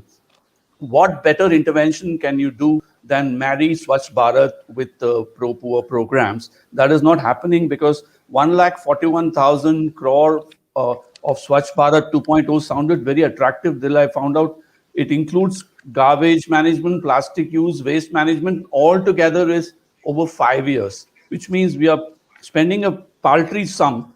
It's time for the economy to think in terms of green infrastructure initiatives to help the poor, because you're killing two stones with one, two birds with one stone. I have 5 minutes left. I want very brief interjections from Aman and Bharat, and then Sunil to start wrapping this up for us. Aman Agarwal, please, your very brief interjection. Go ahead. Please understand, one side we are saying we want to reduce taxes around the world and including India, and we have been able to reduce in certain segments. And the other side we are saying we now want to levy taxes again. This particular large community of the industries have actually contributed not only here but outside also towards the time of COVID, and has been able to provide funds in terms of trying to fight COVID within the organization and even outside. Now, what is the message you want to give, that they should leave India and go and settle somewhere in Mauritius or in China or some other part, which can give them that safe haven, of respecting them, of creating value to the system. What is that what we want to do? I think that is something which needs to be understood. And I remember Mr. Malhotra was there in one of the channels with me, and I did ask him, I think it was FACE program, I did ask him as to how much can you actually, even if all the money we have, $600 billion as foreign reserve, is to be given away in terms of giving away to people at large, how many months can we give away that money to people at large? I think it's important to understand that we need to have a framework which makes people empowered and makes things workable. And everyone is clear on the fact that the budget this time had to focus on vaccination, getting the economy rolls on back, people on the roads like the vehicle, and that is what is important, and which she focused in the first point, in the opening point of the well-being, which is the focus area. And I think taxation have already been reduced extensively for individuals and others as well. It's a question of now utilizing some of those facilities and expanding that base, which Alagh also spoke about. Sure. Bharat Ramaswamy quickly, and then Sunil, and then we start wrapping up. Bharat, go ahead. Yeah. Yeah, I just want to say the idea of a middle class India is a bit of a distraction. It takes only about 3.5 lakhs of annual income for a family of 2 working adults to get into the top 10% of India's income distribution. So the 90% India's income in India's population is below that level. So I think that we should keep this focus squarely on the bottom 90%. The middle class in India, in terms of proportion, is very, very small in India. And so I think the second point I want to make is that this government or any other government has to think about what is its strategy for growth, even if it's not concerned about income distribution. But inclusive development becomes important for growth because this 90% that you have, they're spending close to 65% of their income just on food and energy. So the market for domestic goods is very, very small. So either the government has to have a very driven strategy for exports, or it has to develop the domestic market. Okay. While Sunil rejoins us, I've been running a little experiment since the morning. We've been asking people to use one word that they think most aptly sums up this budget. And I'll start with you, Aman. One word. Remember, it has to be one word. It is a social well-being, and basically it's the well-being which is being looked after, both in terms of employment, growth, and the health. All right. Amit, what is your one word for this budget? Disappointing. Disappointing. Bharat, what would be your one word? Not damaging. Not damaging. Madhavan? Muscular. Muscular. Very interesting variety of views. Sunil, before you... Sunil, your one word? Yeah. My word is growth budget, because it's very easy. I was on the board of IIM Bangalore. I just want to contradict somebody who says that one kid gets 1 crore a year, and the whole of IIM is treated as if you get into IIM, you'll get 1 crore. You know what the average is? Only 24 lakhs. It's 2 lakhs a month. So please don't talk about one senior vice president getting 50 lakhs and assuming that all the rich in India are getting that amount. Very easy to say, very easy to draw politically, but very wrong in fact. And Sunil, do you believe the budget had a growth strategy? That's something we didn't speak about, right? It had a growth strategy, and the budget is only for 1 year. And they are introducing every 3 months and 6 months some new elements come in. Don't think this is a 5-year plan. It's a 1-year budget. They've got 9.5% fiscal deficit. They want to... We just lost you at the tail end. Sunil? Censorship. No censorship at all. I mean, everybody's got... I'm getting it back because a lot of people are calling me on other channels. All I'm saying is that, look, this is a growth budget. It's only for 1 year. And they keep changing every 3 months and 6 months. They keep adding to it. Don't think it's a 5-year plan. Don't assume that this is the way India is going to go. Next year, they'll have another budget. Say what you have. Have constructive criticism all round. I respect that. We leave it there. Madhavan started this program by saying everybody would agree on this budget. I think we demonstrated that Indians can disagree on almost everything. We will leave it there. Sunil, Alagh, Bharat Ramaswamy, Aman Agarwal, Amit, and Madhavan. Thank you so much. Thank you. Thank you. For saying bye to all of you one by one. Bye. We are continuing our special programming as we look at this budget, the budget of 2021. Let me say bye to everybody one by one. Bye, Madhavan. Catch you later on another show. Bye-bye. Thank you very much. And I'm still here. And that's a little bit of my shot getting cut. So can we have the camera pull out? Thank you very much. Our live broadcast continues. We are at the Mojo Story looking at the Union Budget 2021. It's going to be 4 o'clock. If you have been hiding under a rock and you missed the big points of this budget, let us take you through it again.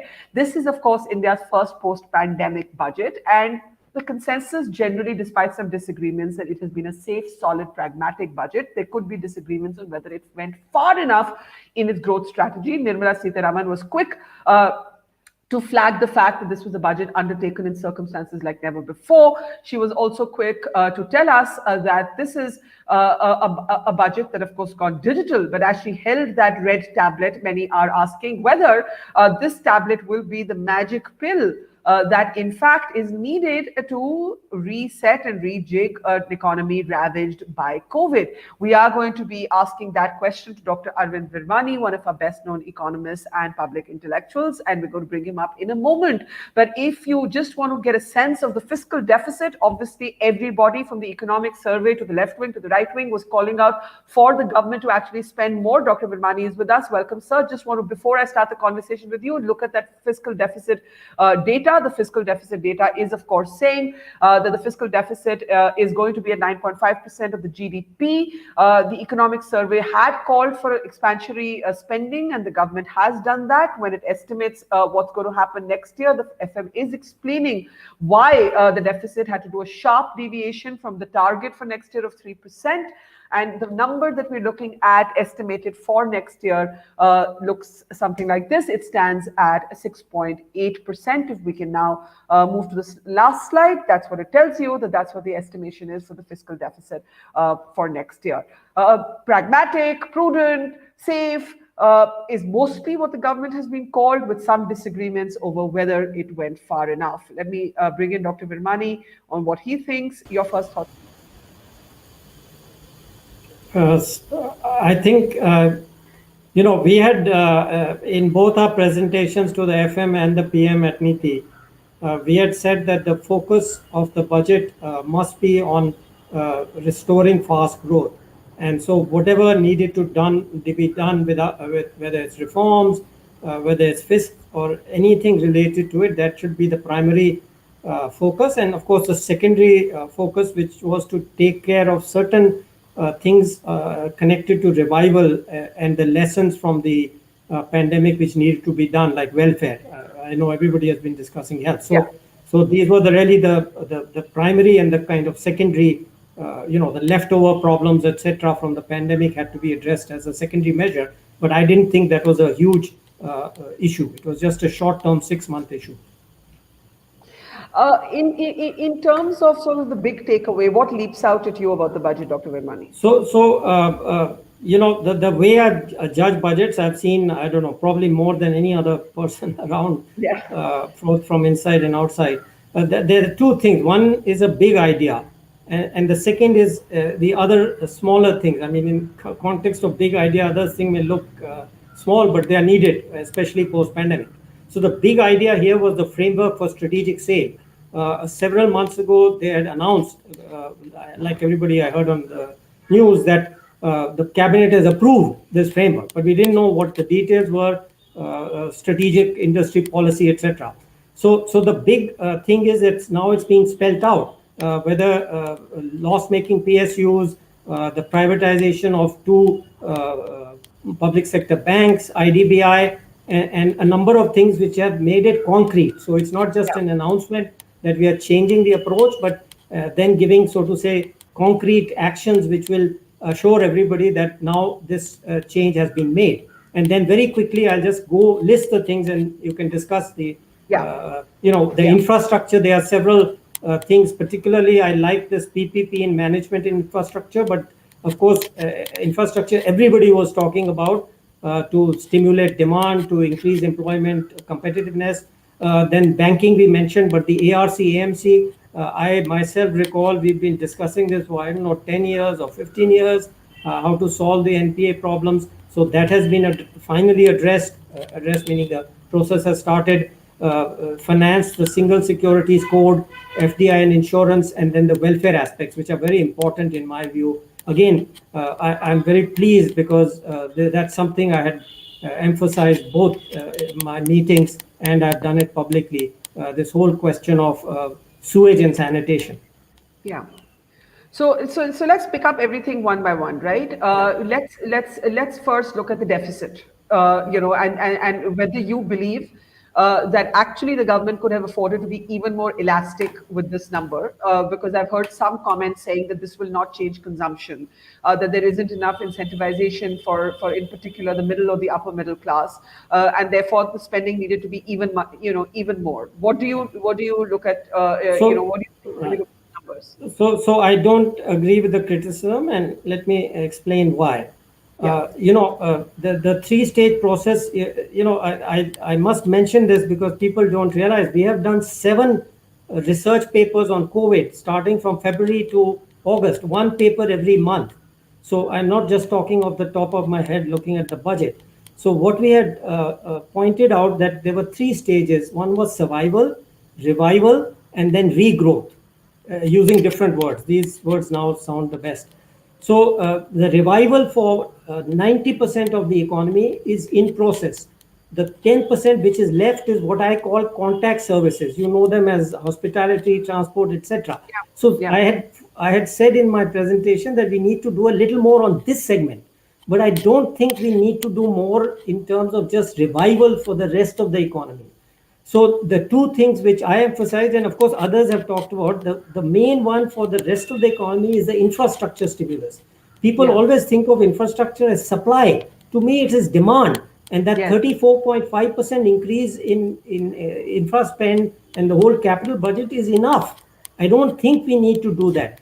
The only lacuna as I see, is, as I said, this. There are some incentives needed. Again, people don't, because I have done 2 papers on the COVID itself, the spread. There was some incentive needed for putting air filters in, for example, in marriage halls, in cinema halls. That would have accelerated the revival of this segment. Anyway, that is detail. But to answer in the broad sense, I'm not disappointed. I think the focus has been right. Somebody may say 6.7%. 6.6%, okay. I mean, I can't argue at that level, but broadly, I agree with that approach. Okay, let's look at the taxes. There was some talk of a COVID cess, and that this could have been a moment to actually tax the wealthy. I've had people on the platform all day saying we missed that opportunity. That would have helped the government spend more on the social sector, more on the marginalized, especially when you look at these kind of numbers that have come from the Oxfam inequality report that point to India's billionaires and how their wealth actually increased manifold. Do you believe that it was an appropriate time for a wealth tax or a COVID cess? Absolutely the wrong time. Again, this is something we have argued for the last 9 months, and the economic survey spelled out. The key, you don't reduce the deficit by, you reduce it short term, you can, but you can kill the economy. So raising taxes at this point means a pro-cyclical policy. That in fiscal terms is the worst thing to do, okay, or to reduce expenditures. Either way, to raise taxes, rates, or to reduce expenditures. What you need, and history has taught us this, that the best way to bring down the debt GDP ratio is by accelerating the growth. This is not just in India, it's across the world. So clearly we needed a pro-cyclical. Now you could say that it's gone from 9.5 to 6.8, you're reducing the deficit. That's not true. Because 9.5 has what we call automatic stabilizers. When the GDP collapsed by 20-something, 25%, the tax revenue went down by more than that. So when it is coming back up to positive, probably in Q3 and 2-3% in Q4, that revenue revives. So there's an automatic adjustment which should not be taken account of. The expenditure has increased. And I think it's increased in the right areas. Now, again, if you go into excruciating detail, somebody may disagree that this is not. But putting a wealth tax just because you're unhappy with billionaires because equity market collapsed and has risen, I think that's absolutely wrong. I completely disagree. I completely disagree with Oxford. They have no knowledge of Indian economy or how to manage it. So you completely disagree with the Oxfam inequality report that calls for this tax? For India, I have known, they may be absolutely right on Africa, I don't know, but I know the Indian economy. I have analyzed the unemployment from the CMI data. It doesn't tell me that. It tells me there is a focus need. Large part of that will be addressed by infrastructure spend, which is construction intensive, and a few incentives which have not been given. I mentioned one to you. But I do not agree with this broad approach, which fits everything everywhere in the world. I have always opposed it. And if you are to principally disagree with it, what would that be? Is it because you think it's anti-growth? Is it because you think it gives the state too much interventionary power? Which one is it? Absolutely anti-growth. Right. That is the key point is, I can mention the two things if you want to pursue the negative side. I think we still need tax reform, which will help everybody, including MSMEs, etc. And we do need a welfare system reform. I don't believe in these ad hoc measures which come from, because there's inequality in the US, we also have inequality and we must do the same thing they're doing. I'm sorry to be strong. I have opposed this kind of approach for 30 years. It's not today. Sure. But let's look at the tax announcement, direct and indirect taxes. There are lots of questions from our viewers also. They want to know your take. We had some sort of minor relief for pensioners in terms of compliance, saying that they will not have to, if they're above 75, they won't have to file tax returns. But generally, there was no shake-up in the tax regime. What did you think of the tax measures? Well, you bring me to the thing which I'm still waiting for. But you can call it disappointed, or you can call it, I expect these to happen in the next 15 months. If they do not happen, I'll be disappointed. I think we need a direct tax code reform. Direct tax code is an ancient code. It has been layer by layer. If you ever read it, I still have the new tax code. It's lying right here in my desk. The current code is like this much. It will reduce it to this much. It will help everybody who earns a reasonable income. The poverty part is separate. That also needs to be reformed. So the direct tax code, the GST, it penalizes MSMEs. We still need. It was well intentioned, but it hasn't gone far enough in simplification. So that is pending, and the welfare reform, I think, still needs to be done. Hopefully, it will be done in the next 15 months. There's some sense that the tax-paying Indian, who self-identifies as a middle-class Indian mostly, never gets anything in any budget. Did you see anything for that salaried class in today's budget? No, and the reason is precisely this, because you may not remember, but I was there in the 97 tax reform, and the key argument was you simplify, and even guys who pay very little tax benefit, because I have seen many people, I talked to hundreds of people, because people, the incentive for declaration and then earning more income goes up, and we have seen it. The direct tax collections went up. People give more voluntary compliance, and so that's the key. You just giving little sops of taxes, then it doesn't help. It doesn't work. The SOP should be given directly. It should be transferred to your income. That's where that whole welfare system design. So it's part of an integrated system. I don't like these piecemeal things. So, I won't agree with those arguments. Yeah. Okay, so let's get to one of the other sort of aspects of this budget, which was the referencing to, in fact, the MSP and procurement record. And before you respond, I'm actually just going to play out the finance minister's comments on this, because I think that would make for a more informed discussion. So if we can just play out what Nirmala Sitharaman said, where the government strenuously defended its record on MSP and procurement when it came to wheat and paddy farmers. Our government is committed to the welfare of farmers. The MSP regime has undergone a sea change to assure price that is at least 1.5 times the cost of production across all commodities.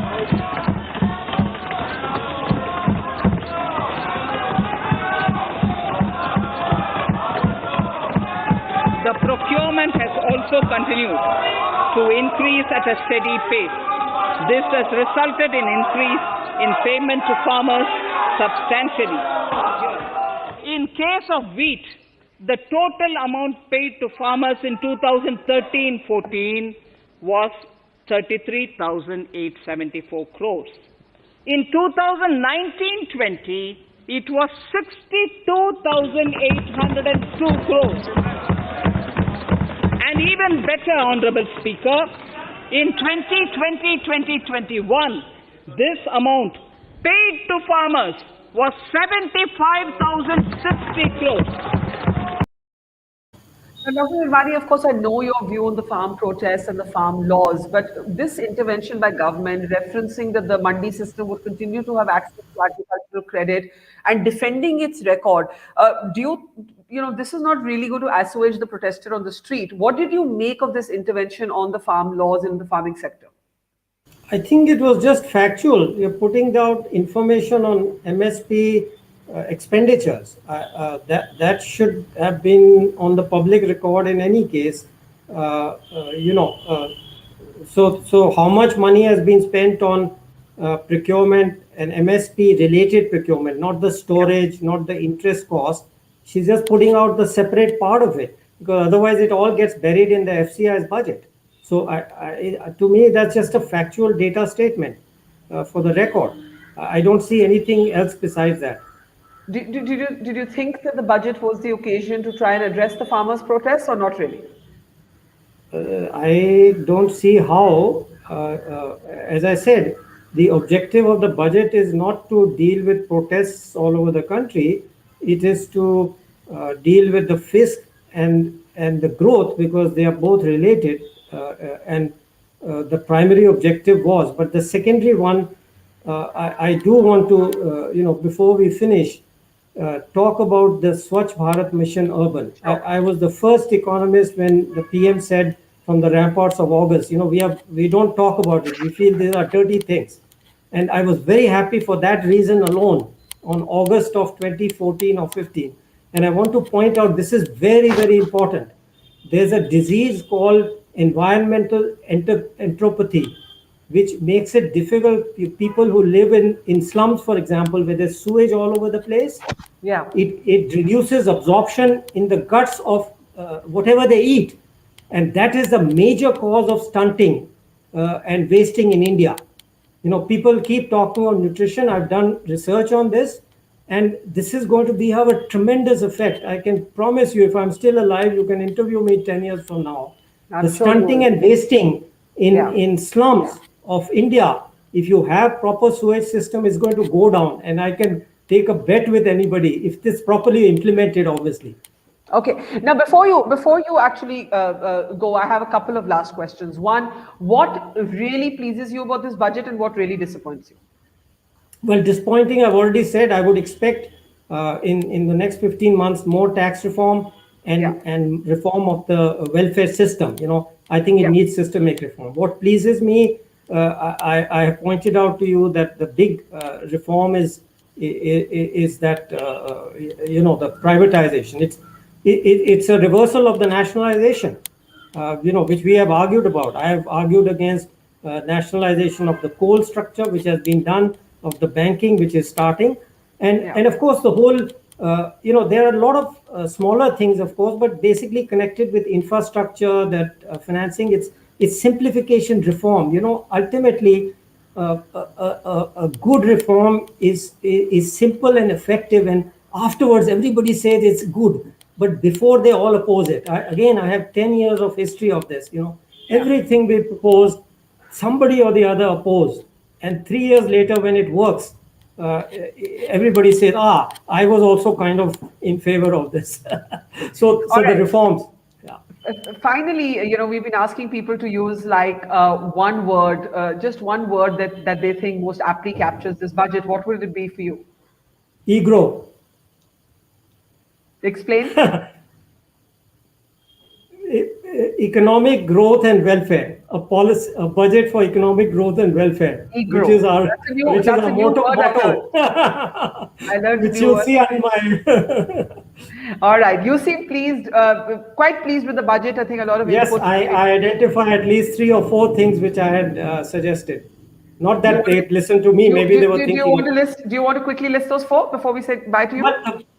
I've already emphasized I the know, one but just which I'm recap. really pleased about is the sewage and sanitation. As I said, people, the casteist and approach, which makes people don't want to think about these things. I think that is really, if I'm going to end with a praise, I'm very, very happy, and I congratulate the PM and FM on that. All right, Dr. Virmani, I think it's the one thing is that it didn't seem like a budget for a crisis. There is a crisis in the economy, but I think the COVID numbers where they stand has also given the government some confidence, would you say, to actually... Well, 11%, it's there in the projection. That 11% tells you that we are going to recover. And I'm confident we are going to have double-digit growth. Again, maybe in your show or somewhere else, I first made this prediction about 2-3 months ago. You did. I do remember that. Well, thank you, Dr. Virmani. A pleasure having you on. Glad to leave you in a good mood and not an angry mood as you sometimes are on the farm. Well, I'm glad to see you too. You are an old friend from government days. So long back. Thank you, Arvind. Thank you so much, and take care. And thank you to our audience. We'll continue our special coverage on the Union Budget 2008. It's great to see you here. Thank you for watching our work. If you haven't subscribed yet, don't forget to click the bell icon and subscribe to Mojo Story and support independent, robust journalism.